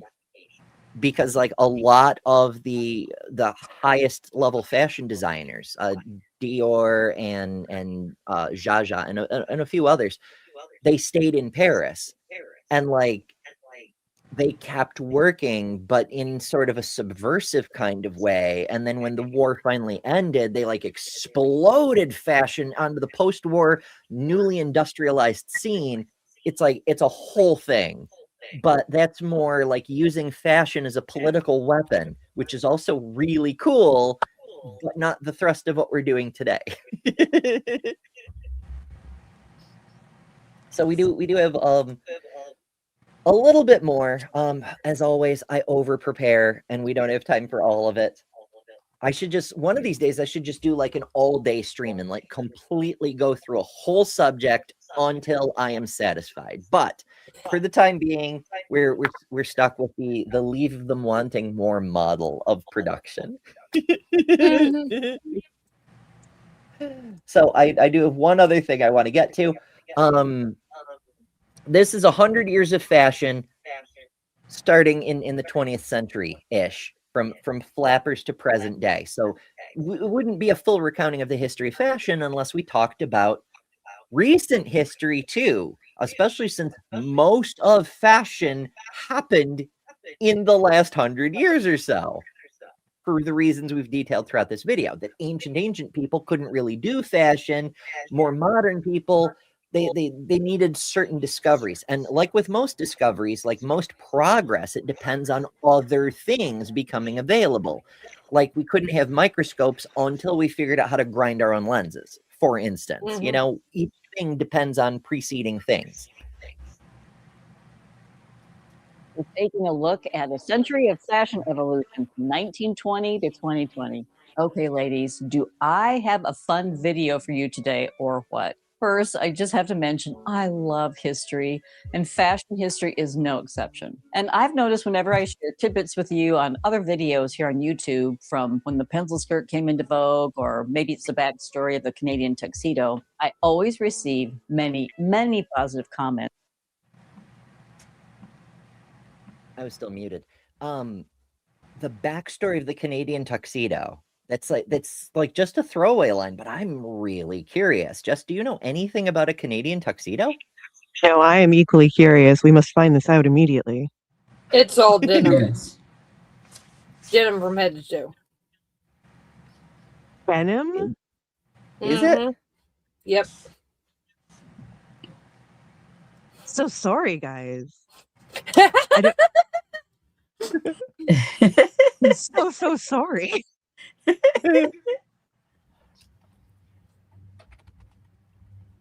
Canadian Why? a denim jacket worn with a pair of Okay, so it's just a meme. Okay, but like, what is the backstory? Oh, like, is that really like what Canada has given the world? I feel so bad now. You also gave us Bieber. So well, that's true. But by exactly the same token, you could say people who wear camo to a wedding are wearing an American tuxedo. Oh Jesus. Yeah. Like, oh my God. Just people. Okay, so the I Canadian apologize tuxedo, for America. Sorry. we can't apologize enough for the United States. I was All forced here. our crimes. You guys are My trying goodness. to take our apology title away from us. We're the apologizers. That's what we do. I just And we're want to know very when you're gonna sorry. marry all of us so we can go over there to our community. Morgan says he gave you guys Keanu. Okay. Oh, where'd it go? I saw it just a second ago. Okay, there it is. There it is. Goodness. Maple syrup. Yes. I love that. And of course, Canadian bacon and whatnot. So the story goes that wearing a denim jacket with matching jeans, which incidentally is one of my favorite fucking looks. Like denim on top, denim. Granted, in my case, it's a vest, and then of course my denim hat. It just, I don't know. It makes the brain fuzzies happen. I'm like, it looks cute, but never mind. So it started in 1951 after American singer Bing Crosby was initially denied entry to a Vancouver hotel for wearing denim. In response to the snub, Levi's created a custom denim tuxedo jacket just for him, transforming the look from a supposed fashion faux pas into an iconic, stylish, and durable outfit. So literally, they took a snafu of nonsense and turned it into a PR stunt, which is exactly how you're supposed to use PR stunts, by the way. Well played to them, but that's the whole thing, is like, now I'm wearing a tuxedo, let me in, fucker. And it's an American brand and an American singer trying to get around the rules, but it's called the Canadian tuxedo. Whatever. I just work here. I just visit here. Yeah, you know. So I thought I would devote an entire video to 100 years of fashion from the 1920s to the 2020s. Are you ready to embark on a sartorial? I love that newspaper graphic effect, by the way. I used to have like a plugin that would let me do that sort of thing, but it was really hard to use, and it wouldn't let me put in my own newsprint, which annoyed me because I wanted to have like my own headlines and shit around the movie. It's not important. The point is, it's a cool effect. Real journey through the transformative evolution of fashion over the past century. It's been quite a century. So we're going to kick it off with the roaring 20s, and then we're going to head right up to today, which is the modern era. And it's all very interesting because, well, technically the 20s was the modern era. We're in the postmodern era, but people use modern as a synonym for right now rather than a reference to a specific period of time, which we are now past. But details. fashion has ebbed and flowed from flappers to power suits to streetwear, and today it focuses on sustainability. But style has always been a powerful. Well, I mean, we like to see sustainability, but I don't know that we really focus on it. We're still working on that part. It's more ambition than actuality. Form of self-expression. Although it's worth noting, sustainability, like everything else in fashion, is a repeating thing, right? Like pre-flappers in the early 20th and late 19th century, we didn't just recycle phases of outfits. We recycled the whole fucking outfit. There's a reason fashion goes in 20 to 30-year cycles, or so it seems. It's because when your grandfather died off, you inherited his clothes, and you'd be like, oh, these are much nicer clothes than mine. And so you'd start wearing them. And it happened with every generation. And also the Depression, right? Like you had to recycle everything in the Depression. And so you'd start mixing and matching and making like these Frankenfits, which is I'm trademarking because that is a cool term. But you just like put together whatever worked. I mean, patches, right? Like patches were to make broken down, worn out garments last longer. And poor families have always done this. But in the Depression, everyone did this because everyone was poor. And ever since like 2 generation cycles since, it's become like its own fashion thing. There's people putting patches on garments that don't need them for fashion reasons. The point is, recycling has been a thing. Speaking of flappers, I'm going to have to make like a flapper and flap out of here for today, but I will be back very, very shortly. So, love you all, and I will talk to you all soon. Bye. Yeah, I'm going to dip too because I have an interview with the deconverted man right after this. So I'm going Go to watch do it. some things. So see you All guys right. later. Kelly. Tomorrow. And See you guys just tomorrow. check your See you Discord later. tomorrow. We're trying to figure out something. Will do. Will do. Yeah, I Right. will be watching that as well. All right. Love you, Bye, ladies. guys. Love your chat. Bye, everyone. I know now you're stuck with me. We got this. Yeah. It'll be great. Yeah. Actually, I did one of the photography things I did back in the day was they called it a trashin show. It was a Girl Scout troop who was taking recycle materials and like making outfits out of them. The winner happened to be a girl who made a fucking dress out of Pepsi stuff. I think it was boxes, but it may have been labels from the plastic, but I don't know. But it was blue with the red part of the Pepsi logo for accents, and it was just it clearly took a lot of work, and it looked nice. So she absolutely deserved it. But like, we didn't have to do a fashion show about it, but we did because that's how extra girls do things, you know? And has been a visual marker of societal changes. And that's really always so noticeable when you are really looking at the past decades. I mean, and this is cool too, because it's evolutionary, right? Like if you look at any given species in its ancestry, you know, one generation to the next looks pretty much the same. But if you go back a dozen generations, you'll see differences. If you go back 1,000 generations, you can't even tell that they're related, and so on and so on. And it's the same thing with eras. And one of the things we look for to determine what era we're looking at in an unknown photograph is the fashion, because it evolves fast, right? Like you'll get the flapper dresses and the fur coats and shit in the 1920s, but by the 1950s, you've got the fucking sock hop dresses and shit. It's a stark change, but it happened because of an evolution. Each iteration changed a little bit, and actually there were many variations thrown out there, and the market forces, which substitutes for evolutionary pressure, selected the ones that it liked best. And so those gave rise to the next round of tiny changes, and the tiny changes build up over iteration after iteration until we have something that looks completely fucking different. It's so cool. Even if I just go back to the 1970s and I see what was going on in society and how that really transformed what I was wearing, it really just comes into play. So whoever thinks that fashion isn't important, I hope maybe this short little video will change your mind. So we're going to kick it off with the Roaring 20s, which brought a whirlwind of change to the fashion world, with flappers and Art Deco design taking center stage. At the dawn of the Now, a thing I want to point out about flappers and Art Deco design, fucking love the style. It's one of my favorites, partly because it pairs well with the architecture from the era, and being able to match your building is something that you don't get to see in every era of history. But also today we make like retro flapper stuff with lots and lots of sequins. Obviously, they didn't have sequins in the 1920s because plastic wasn't invented until the 1950s. They used rhinestones and other assorted shinies, hand sewn into these garments. They represented a fuck ton of work, but they were so fabulous.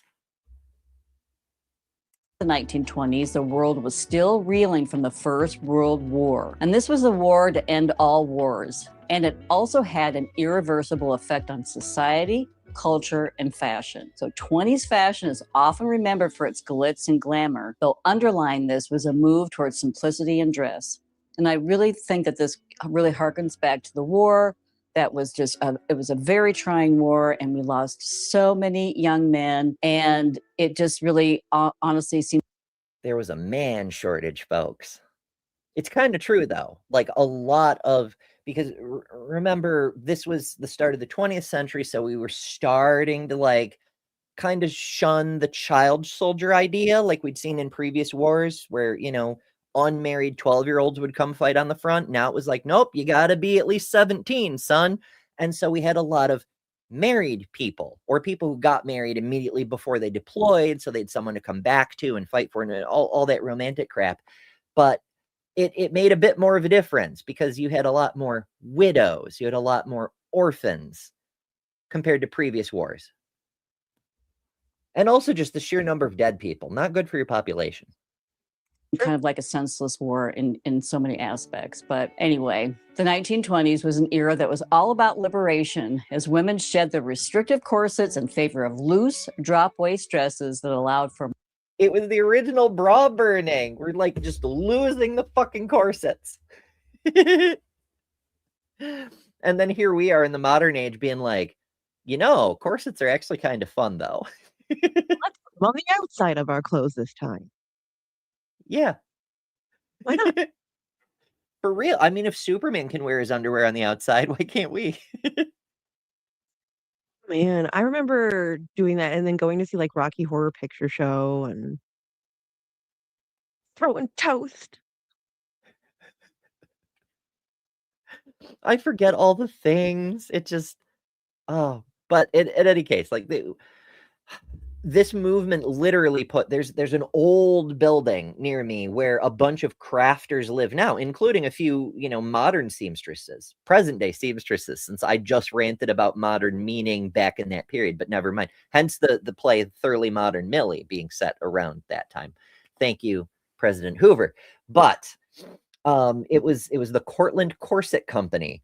And I mean, I'm a sucker for alliteration. I love it. But they went out of business because all of a sudden everyone stopped buying corsets. They were just like, nope, we're done with this. More movement and independence. Coco Chanel helped popularize this style and was a prominent designer during the 1920s and beyond. And it's interesting to note that both waistlines and hemlines followed similar, though inverse, projections throughout the decade. We saw waistlines drop until 1923, before rising again in 1928, while hemlines rose until 1926, when they started to fall again. The iconic flapper... Isn't that interesting? How it's like tides. Like, I don't know, our available garments today are just a fucking mishmash of historical trends. And so I have no idea what our current era's average waistline is. But I've got stuff where the waistline is like right at the bottom of my rib cage, and others where the waistline is all the way down to like the widest part of my hips. Like everywhere in between could be the waist. Who knows? Well, I remember going shopping with my mom when I was a kid, and she would put them at my waist, which was like she decided was my ribs. And I'm like, that's not where the pants go these days, mother. That's just not where they go. They go down lower. Lower. I had the opposite problem. So my mother and my grandmother disagreed on where a waist is, but my mother blamed that on being from different eras. I'm like, if you're referring to an anatomical feature, the narrowest point of the body, you can just look and see where that is, But like, my mother kept insisting that the proper waist was across the hips, just slightly above the widest part. And I'm like, no, though, that's not where anything fits. What do you mean? Fit comfortably. And then you sit and wedgie. Adventure or something. I don't know. Sable Eagle says drop waist is 10 centimeters below the narrowest part of the midriff, and that's where I put waistlines. I had been wondering, and thank you for asking that. I love learning random stuff too, as I'm sure you know, because I blurt out random stuff from time to time. But like that, it wasn't a thing that I ever thought to Google, but I had been wondering, what does drop waist mean? Because despite my pontificating through this entire video, I'm very new to fashion, and I'm still learning a lot of the terminology. So yay, I learned a thing. Look featured short skirts, bobbed hair, and bold makeup. reflecting a newfound sense of freedom and rebellion. The cloche hat became a trendy accessory that looked better. Now, do you suppose the tragic shortage of men and the women experiencing freedom had any relationship, perhaps? Strange how people don't put those two things together very often, isn't it? Best with these short hairstyles. Meanwhile, Art Deco style brought a touch of glamour and sophistication to fashion with its geometric shapes, metallic accents, and intricate embellishments. This transformative period in fashion history set the stage for the bold and innovative styles defining the rest of the century. Another women's fashion trend that enjoyed massive popularity in the 20s was sportswear worn as day wear. And we thought that was just a What?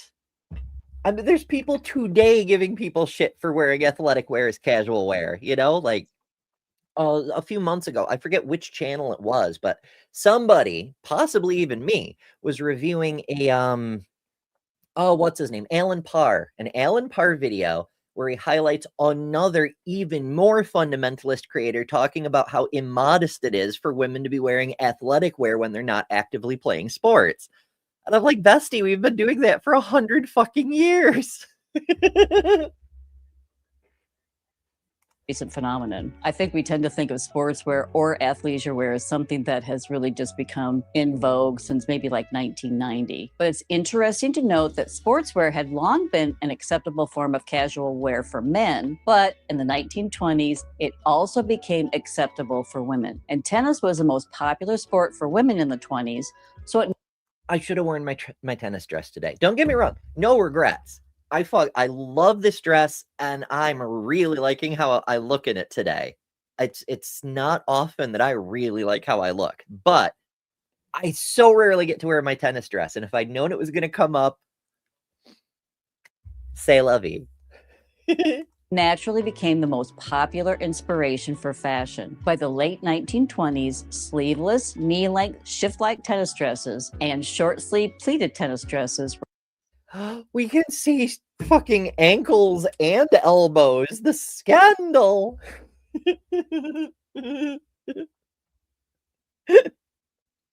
Next, you know, they'll be showing off shoulders, and then the poor men will have no hope.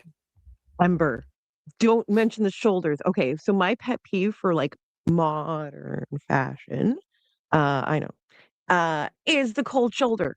Who decided that that was cute? That's annoying. I don't like that. I don't want the cold shoulder. I want my shoulders to attach to the rest of the shirt. You mean Not like like this, where they actually cut out a piece. Okay, where Have you you seen? only show the shoulder. Yeah, I don't know. I mean, I don't like it.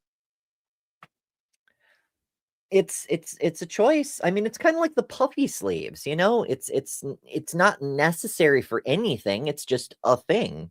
It's look, we can do this thing. I don't know. But they like it seems like it's taken over, especially in plus size fashion. Everything has this missing shoulder. I'm not sure why that would be. I mean, I could see doing it because, like, you know, I want to like show off a tattoo or something, but actually that would be really interesting if I ever had an outfit like where just this area was missing, so it showed off the tattoo, but like the other side was covered, then it was clearly like for me to show off the tattoo, you know? I could actually do that myself, come to think of it. I could take something that has long sleeves and like cut out the thing and then use the little basics of embroidery I've picked up to like make a stable hem around it, creating like a picture frame effect. I could probably do that. Do you have a serger? I do not. Because that would also do a really cool like going around. I'm You have fun with that. I have like one needle. I am very, very poor. What do you need me to send you? Because I'm involved in this project now. We'll talk. We'll talk. I don't even know what I need. I'm just like making do with the shit I have, you know? I'm figuring out as I go. It's fine. Honestly, I'm not even sure where my needle is. It's like an emergency repair kit for like when your pants tear while you're at work kind of thing. There's one needle and like black and white thread. And they're in the little tiny spools. There isn't even much thread. People in chat are discussing like flares and bell bottoms and parachute pants. Ember, do you remember JNCOs? Because I feel like that's like my generation's version of bell bottoms, and that's sad. I keep hearing people talk about them. Now, in fairness, when they were a thing, I had no idea what anything meant. You know, again, I'm fairly new to fashion, and like after someone mentioned them, I looked them up and they're like $216 for one pair of pants. I am never going to be able to afford that. It's just never like I could get a 6-figure job tomorrow, and in 10 years, I still will not be able to afford that, you know? But if you find a pattern and make them out of really cool material. Well, that's a possibility.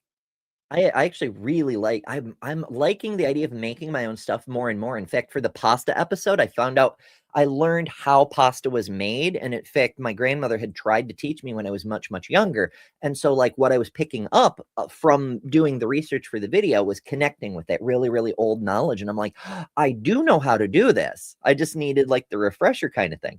So I almost made pasta for the show, but I didn't have time. And also that would be a lot of work. But like, yeah, just making things because I can is a really big appeal to me. I don't know. Maybe if I start doing that, I'll get invited to these cool crafting streams that y'all do sometimes. You are welcome. Always. It's fine. It's fine. Alrighty, folks, we're running really, really late, and I have completely forgotten to remind you all of the importance of staying hydrated. So, you know, capitalism first. I know someone in the chat reminded me to take a capitalism break earlier, but I am bad at my job. So stay hydrated. Hey folks, I've been working hard on my health, and so far I've lost over 140 pounds.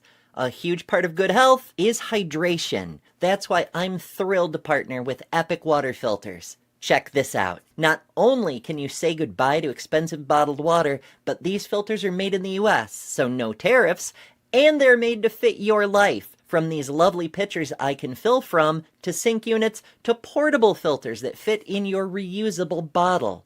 With Epic, I can refill from nature's water sources and not have to worry about bacteria and whatnot. But also, send back a used filter to be responsibly recycled, and they'll send you a free replacement, saving you and the earth even more.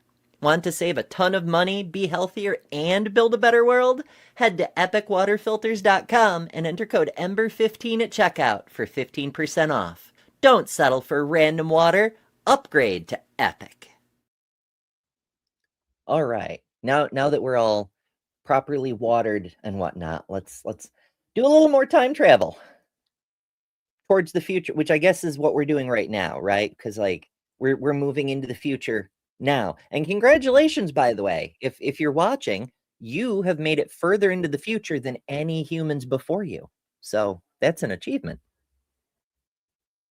Were fashionable, and both styles are still worn today. So next, I'm really going to combine the 40s and the 50s together in one decade, and I'm really not going to go through every single decade. I'm going to jump like from the 40s to the 60s to the 80s, and then the aughts. But I think the 1940s. We're already cutting corners. It's really important to touch on that because that was also dominated by a war, World War II, and fashion totally stalled. And this is because both men and women were often seen in their uniforms during the war. And if they weren't in uniform, their clothes. This looks suspiciously AI flavored, not just because there's color on the patches, but the rest is like a greenish sepia tone kind of thing. But like the lines on the face, remember from the various AI episodes we've done, they are drawings. Like, they look realistic, but they are drawings, and you can like see the line work, you know? It's, I don't know, it sucks. And also, I'm pretty sure that hand has 3 fingers. I've already forgotten rule number 1, count the fingers. Silly Ember. Clothing styles were dictated by rationing and utility clothing. What's that, Jess? I said, I think you're right. Yeah. See, like, this is a real photo. You can see the grain and shit, and the high contrast. Because like this is another giveaway for AI stuff. Is shoot, did I go too far? I probably ruined it. I've ruined everything, folks. I don't know what I'm doing. Weren't in. Okay, there we go. Where's the contrast? Right? Like, a studio photographer can often fill in the shadows and like, so you still get definition from the contrast. It's not a flat light, but there's no deep shadows at any angle. Outdoors? Really? Not a fucking chance. You know, it's a drawing. Uniform, their clothing styles were dictated by rationing and utility clothing. However, here, deep hardline shadows, real shadows on things behind and beneath, and so forth. A key factor in fashion stalling in the 40s was that France had long been established as the center of women's fashion design, and that came to a complete stop just 6 months into 1940 when German forces marched into Paris and began their occupation that would last until late 1944. While some designers left Paris, which is weird because, like, okay, I understand, like, the real goal was to conquer all of Europe. Like, that was the next step in the thing.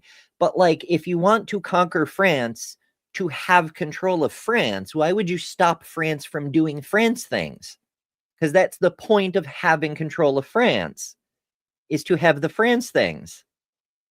I don't know. Maybe I'm crazy. at the start of the occupation, many stayed and continued to design, including Christian Dior. And if you haven't watched the new drama series, The New Look, which is available on Apple TV, I highly... Well, that's unfortunate. That's another thing that I'll have to pirate. Like, ma'am, I appreciate the show exists. I appreciate the shout out for the show, and I am interested, but no one is going to watch Apple TV. It's just no. No one will do it. I recommend it. It's a story of how... Oh, sorry. I knew some people that got a subscription to Apple TV just for Severance because the show is that good. I still don't recommend Apple TV. There's other ways, guys. There's other ways. What is the show called? Severance? I don't know. I'm only just now catching up with Star Trek Discovery, and that's because, you know, that period a couple of weeks ago when I couldn't get out of my driveway for more than 10 days and I was running out of groceries. I had to sign up for Walmart Plus so I could have some fucking food, you know. I was running out of everything. And one of the things that comes with Walmart Plus is you get a subscription to either Paramount Plus or Peacock. And of the two, I'm going to go where there's Star Trek. And so I'm taking advantage of that perk for the thing that I had to get necessarily and all that. So I'm watching old Star Treks when, like, I'm doing my physical therapy or something. Old Star Treks. I'm referring to Discovery as old Star Trek, but whatever. I'm going through Discovery, and it's a beautiful show, but it doesn't make a lot of sense. It honestly, it feels like I'm being gaslit a little bit on every episode, but because they keep changing what had happened in the show you watched before, and I'm like, stop it. But it's beautiful. Very well produced. A fashion icon, Christian Dior, and his contemporaries, including Coco Chanel, Pierre Balmain, and Cristobal Balenciaga, navigate the horrors of World War II and launch modern fashion. And I can't even imagine trying to continue your life to some respect and continue to design fashion for yourself and your contemporaries and dealing with the Gestapo. But it was in the fabulous 50s that saw the rise of Christian Dior's revolutionary New Look, which was actually introduced in 1947. The New Look emphasized...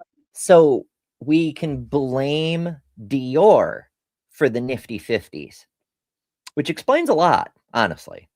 Because, like, for a very long time after the 50s, even though people still had like their noses in the air about so many different things, there was this huge tendency, at least here in the US, to look down your noses at fashion, even though fashion was like the height of elegance and the thing all the rich people did. You know, it just, I don't know. Maybe it was Dior's fault. It was probably Eisenhower's fault, actually. But you know, let's blame the French. The tiny waist, full skirts, and a feminine silhouette, bringing a sense of luxury and elegance back to post-war fashion. This iconic look became synonymous with sophistication and glamour, influencing not only the runways, but also the wardrobes of women around the world. Meanwhile, housewives... Well, that's sort of the point. It's not just the runways. The point is to sell the things you've designed to influence the wardrobes of people around the world, you know? You want to sell your stuff. It's a capitalism. You know what? I'm interrupting too much. Don't mind me. Embraced a polished and chic aesthetic with tailored dresses, pearls, and perfectly coiffed hair becoming the norm for everyday wear. The 1950s were a time of refinement and femininity, with fashion mirroring the societal values of tradition and elegance. And I just really like to... Now, in that respect, it does make an impact, because there's this idea today that the 50s were a time where women were soft and were kept at home where they wouldn't get hurt. And part of it comes from this fashion emphasis on femininity being fragile, you know? Like, these are the same women who just worked in bomb factories, and you want to be like, oh no, don't break a nail. Are you kidding? But the people who grew up in the 50s got that impression. Think of it, the 1950s, because again, it's like the 1920s. We're reeling from a horrible period of time where we're losing our young men. You know, they're marching off to war, lives are halted, and then all of a sudden the men are back. And then we never stopped doing it, because like almost immediately after, we did the Korean War and then the Vietnam War, and fuck. Back, and they're getting married and they're having babies, and everybody's just really excited, and everything's just really focused around hearth and home. So that's my very simplistic take on everything. But movies like Rear Window, released in 1954 and starring...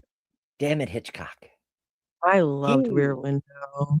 Oh, it's so cool. I was originally exposed to it by a parody. I think it was a Looney Tunes parody.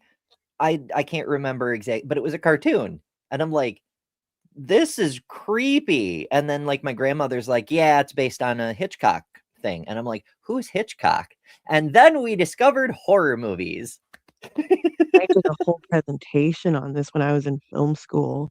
I loved Hitchcock. Like Alfred Hitchcock Presents, like it would be on reruns if I was ever home from school sick. So I would just watch Alfred Hitchcock because my mom thought that if it was black and white, it was wholesome. Sure. That's how that works. Mm-hmm.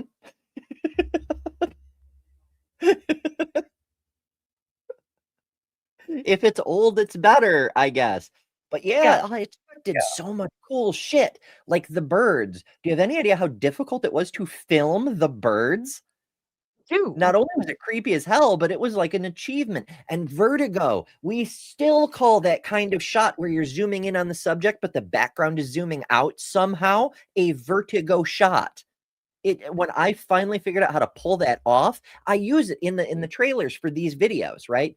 Like if you go to look at tomorrow's video before we actually go live, a trailer will play with me dancing around in my rainbow dress and shit. And one of the shots, it zooms in on me and the background zooms out. That's a vertigo shot. Once I figured out how to do that, I was like, yay. It was like this huge achievement. It's actually not that hard. It's you move the camera physically in one direction while adjusting the zoom with in the other direction. So you get the point is to get the subject to hold still while you change the background, but synchronizing the motion is really tricky.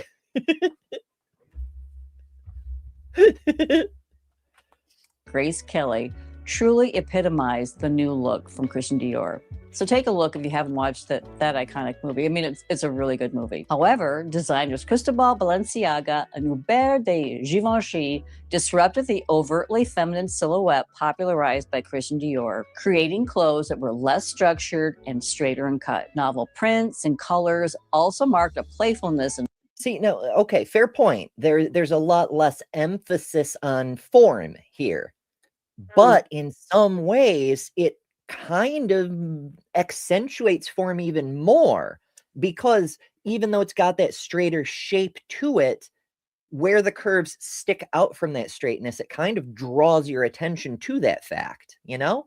Because it's not all curves, but you can't hide the curves where there are curves, you know?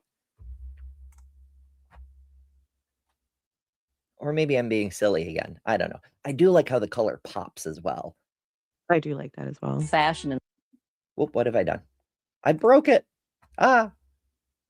the 1950s. And a good movie to watch that reflects this simplicity of fashion is Funny Face, starring Audrey Hepburn. Setting the stage for the next decade, the fabulous 50s laid the foundation for the swinging 60s, space age and youthquake, where the fashion world would undergo another Youthquake? That's not a term I've heard before. What's up with this? We're learning all sorts of weird stuff today. Youthquake. Let's see. A significant cultural, political, or social change arising from the actions or influences of young people. Okay, fair enough. I guess. What is the origin though? Where did it come from? Yeah. Let's see. Let's just tangents upon tangents today, folks. Let's see. What do we got? Movement 1977 film and book, album from Dead or Alive. Word of the year in 2017. Apparently, it's a thing that just shows up every so often when young people do a thing. People are like, "Oops, youthquake." Okay. I don't know. I wonder sometimes. radical transformation. And this is a decade that I can speak to as I witnessed fashion firsthand as a young girl. The 1960s brought about a cultural revolution with the rise of pop music, youth subcultures. I love this year by year breakdown, 1960, 1961, 62, 63, 64, like the whole thing. And it shows the differences. Like, of course, these are all selections. These are all cherry picked to emphasize a specific thing. Like this 1962 dress would absolutely fit in the 1950s. But like this 1969 dress, this 1968 pantsuit would fit right in the whole 70s, you know? It's just, it's neat. And you know what else is neat? Yeah. A super chat from Deviant Outcast, who sends us 100 sex. Thank you so much, Deviant. I am always a fan of receiving sex. But also I appreciate it very, very much. Deviant says, I heard you should always throw cash at a woman who looks like a yummy little snack. That's true. It absolutely is. It is customary. It is tradition. And that's why I'm so glad Jess is on with me today. No, don't you dare do that. Don't you dare. You can't stop me.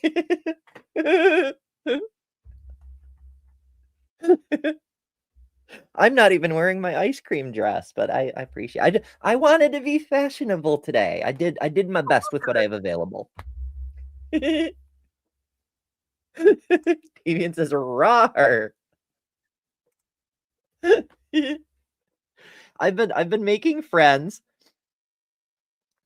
Deviant says, damn you, Ember, you take that compliment and you sit with it.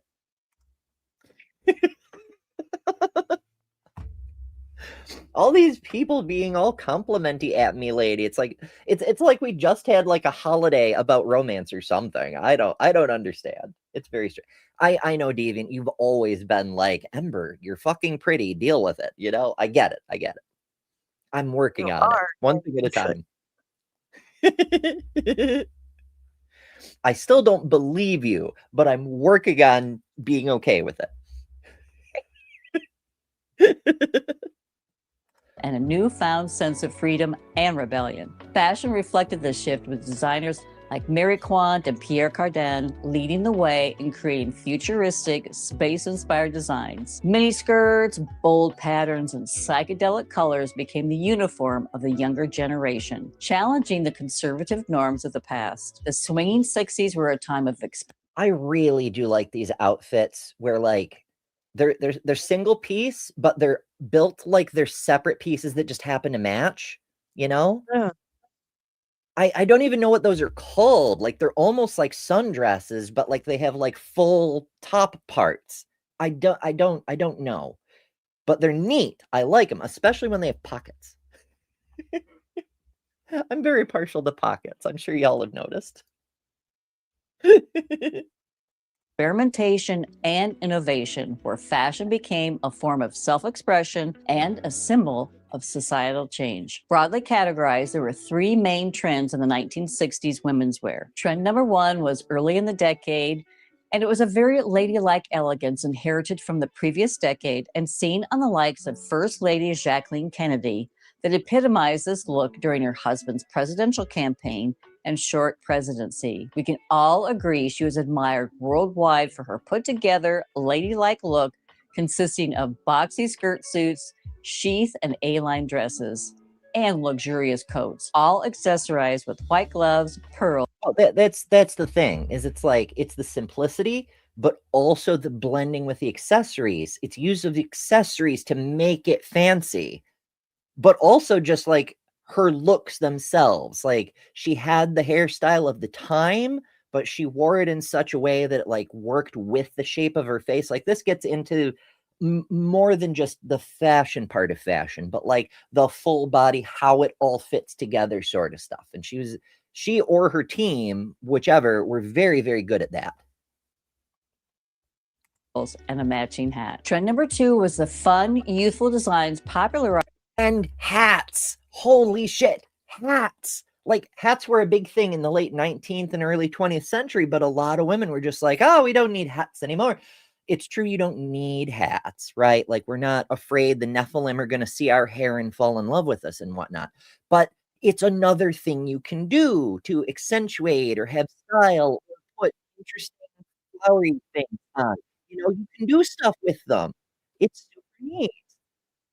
And I'm not saying everybody has to wear a hat. I'm just saying y'all who never wear hats are really missing out on some cool shit. Exhibit A, check you out. By swinging London. The 1960s brought about a cultural revolution that was reflected in the way people dressed. Miniskirts made their debut, challenging traditional notions of modesty and femininity. Designers like Mary Quant. Remember that time Jerry Falwell held a whole fucking protest about one woman in a miniskirt? No. The devil is taking over. The moral decay, my brothers and sisters. He had a fucking conniption. And Andre Courage were at the forefront of this trend, pushing boundaries and redefining what was considered fashionable. And Mary Quant really led the way with Youthquake and all things hip. It was a phenomenon focused on youth, spotlighting music and fashion. It brought us the beat. So I feel like this is like people use the term now to represent whenever there's a political shift, because the youth are like, we're not doing genocide anymore, you know, like whatever. But like it was a specific movement at this time, and it like the term just got lost, or it got recycled so many times people forgot it had a specific meaning. Like if you're referring to the 60s and you talk about Haight Ashbury, you're talking about the Summer of Love, you know, or if you talk about Woodstock, like people get an idea for a specific social change that was happening. And I feel like Youthquake was one of those things, but we lost the term somewhere along the way, you know? Beatles on the miniskirt, Twiggy and the Who. One of the most revolutionary designs attributed to Quant was a miniskirt and mini dress. And along with the miniskirt came a craze for the playful, innovative use of new materials and a focus on scientific progress. This was a decade that culminated in the miniskirts and science, and also computers. You'll notice programmer socks start to become a thing in this period because we started to have programmers, because we were shifting away. Remember, the original supercomputers all had VAC at the end of their name, and people assume it's because they ran on vacuum tubes. No. The VAC stands for Variable Automatic Computer, because before those machines, it was humans doing all the computations. It was women doing all the computations. When you said computer during World War II, you meant math women.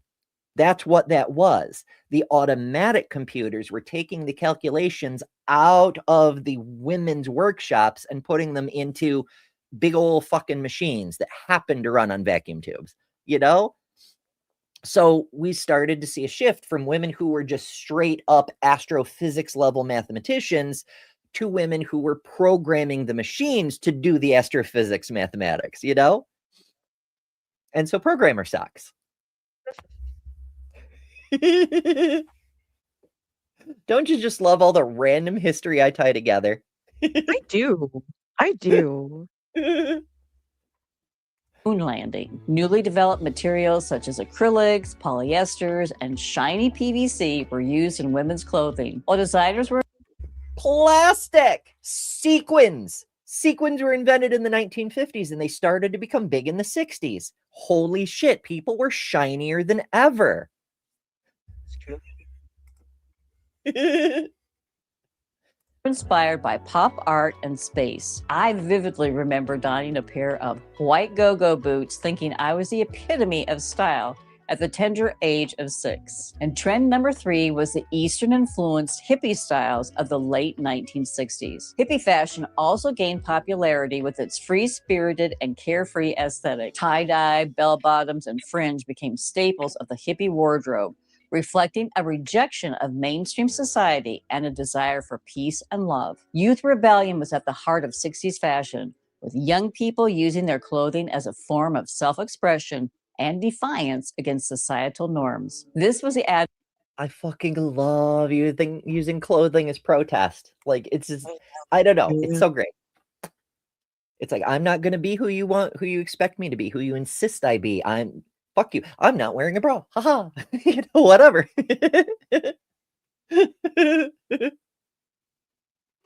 I'm in such a weird place with that because, like, I went through a period where I didn't have to wear a bra. And then I went through a period where I wore a bra, like, to protect the sensitiveness. And then I went through a period where I like needed help shaping a shape. And now I'm kind of in a period where I actually do need one for support reasons, you know? And I'm like, I feel slightly differently about the concept of burning all our bras at this point, you know? It is nice to have support sometimes. Yeah. Not put an eye Our out. perspective changes throughout life, I suppose you might say. Of the age of Aquarius, which is emphasized with suede, headbands, caftans, Afghan coats, beads, I think they were called love beads, and other non-Western elements of adornment. Well, love beads are a different thing, my dear, but you have to go to New Orleans for those. Flowing skirts and secondhand clothing were also embraced. And if you've made people matching their cars, that's my tism, when people match things.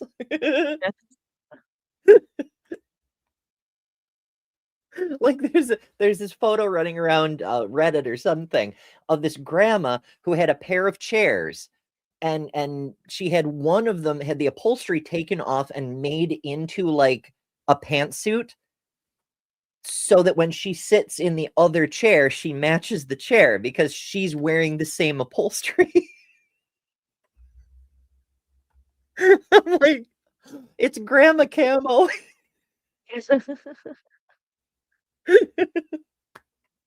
They'll never find me in here. Haha. made it this far in the video, you might as well hit the subscription box down below and the notification bell.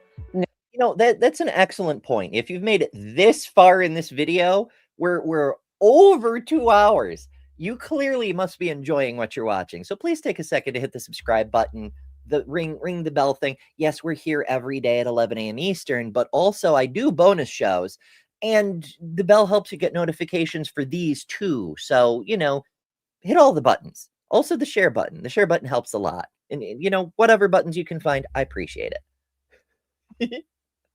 There are 3 things you can do to help me grow the channel: like, share, and comment. All right, ladies. Next, we're going to take a look at the bold 80s, which marked a shift towards power dressing with sharp, structured silhouettes and bold colors. All right. The 80s are a thing unto themselves. But as I just mentioned, we're over time, and this is so much fun. But like, I do have to end the show at some point. So I know, but not to worry. We'll be back tomorrow. Let me check real quick here. I'm pretty sure I know what's happening tomorrow, but I want to make sure before I say so. Because I was going to ask tomorrow. Yeah, okay. Tomorrow is the Amarna letters. So Deviant will be joining us, hopefully, and we're going to go into, for if you don't know, basically it's a bunch of old clay tablets, like from fucking Pharaoh times and shit, with the other countries in the Middle East were like sending letters to Egypt, and the rulers were all trolling each other, and it's like a whole thing. The day after, we're talking about the first writing ? Like an even more first writing, and we're gonna go back to Göbekli Tepe. It'll be neat. And on Friday, the history of Black history. Why is there a Black History Month? Like, we know in a social sense why there's a Black History Month, because racism exists. But like, how did a Black History Month happen? What events caused it to come to pass? I thought that might be a fun thing to investigate, because I didn't know before I started looking. So lots of neat stuff coming up. Of course, more goodies the following week. Plus, this week, the debate review is over here. So Saturday evening will be over here. Sunday, I'll be on Skeptic Haven. There's a bunch of stuff going on. So make sure you stick around and all those good things. Just before we go, do you have anything planned? I know you occasionally sneak out a new Extinction video, but is anything like... You gave me the idea for the last one. No, the one before the last one. And then I did things that aren't dinosaurs. Because I'm really sick of people telling me their favorite dinosaur is a pterodactyl. It's not a dinosaur, guys. It's not a dinosaur. Other than that, I'm going to be on Bad Science Sunday on March 8th. I don't think I have any other upcoming appearances. That's the main one. February has been crazy busy. So we'll see what happens. Come check me out, watch some old videos while I figure out what I'm going to upload for Extinct Explained this week. Hell yeah. And you should subscribe to Jess anyway, because like the stuff, even if Jess never makes another video, the stuff that's already there is fucking cool. Go check it out. You will thank me. It's How to Rule an Asteroid. Wonderful stuff. It just, I could gush for days. I could do a whole episode just on how awesome Jess is, but I will turn beet red, Ember. Beet red. Is this? That would be kind of fun, actually. Let's do an episode about making Jess turn colors. I'm colorful enough. Well, opinions vary, but I do enjoy the colorfulness you have going on. Yes. My Katie, channel yes, How what is to Jess? Rule an Asteroid. Yeah, it's How to Rule an Asteroid. I will grab. So if you ever want to know where to find a creator that I mention, if I by chance don't drop a link, there's an easy way to find out. Go to betterthanumber.com, where I keep all the super useful information. Go over to the creators page here on the menu. And right here on the right is a list of all the cast members who you might find on Job and Jugs or appearing on this show. And Jess is right there. How to Rule an Asteroid. Da da da. I'm thinking of I'm probably going to revamp this whole thing, like with more creator how-to resources once I get the opportunity to like do stuff. But and I was gonna cut and paste it, but of course Aunt Drew beat me to it. So yeah, that's it right there. So yay, all kinds of good stuff. And oh, let's see, I could go on and on and on with errata and etc. As you all very well know, people do come here for the tangents. All the world knows. I'm trying to remember how to end the screen share. Okay, there we go. Do remember, spread the word about not only this show, because I really need your help spreading the word about that, but also the pride flags. Like, people started to make a big deal out of the initial one, but like having people find me to get the full resolution image, or even better, purchase a copy, which helps me afford food and things, very, very hard, because a lot of people just took screenshots and reposted that, and that ate most of the traffic. But also people don't know that I'm trying to make the other pride flags. It's just not so spread the word about that too. And there's endless other stuff, but you know, most of all, stay safe, be kind to yourselves, and remember, you don't have to pretend everything has to be modesty and male submission all the damn time, because we don't need men, but also because you're better than religion. Toodles. Mwah. Thanks to all our patrons and top-level members for January. Miranda, Karen Butcher, Jessica the Trans Metal Alchemist, Robin Webster, Maya Adkisson, Jimmy Tux, Ian Chen, Lilith, Ember Lynn, The Barely Bearable Atheist, Eric Wander, Jason Jacoby, Lil of All Trades, Deviant Outcast, Secular Feelinist, Kelly King, The Detroit Atheist Queen, Geo Sam, Thriver Scapegoat, The Godless Engineer, Why Because Weed Bro, and Katie Bluebird. And you can add your name here next month by signing up at patreon.com/betterthanember, or by joining Emberships here on YouTube at the Cinder level, which also includes all the custom emojis, tons of member-exclusive content, member-only live streams, and a bunch of other stuff. I deeply appreciate all the supporters who keep this channel going. Thank you so much. Because of you, we're building a wonderful community that I'm very proud of.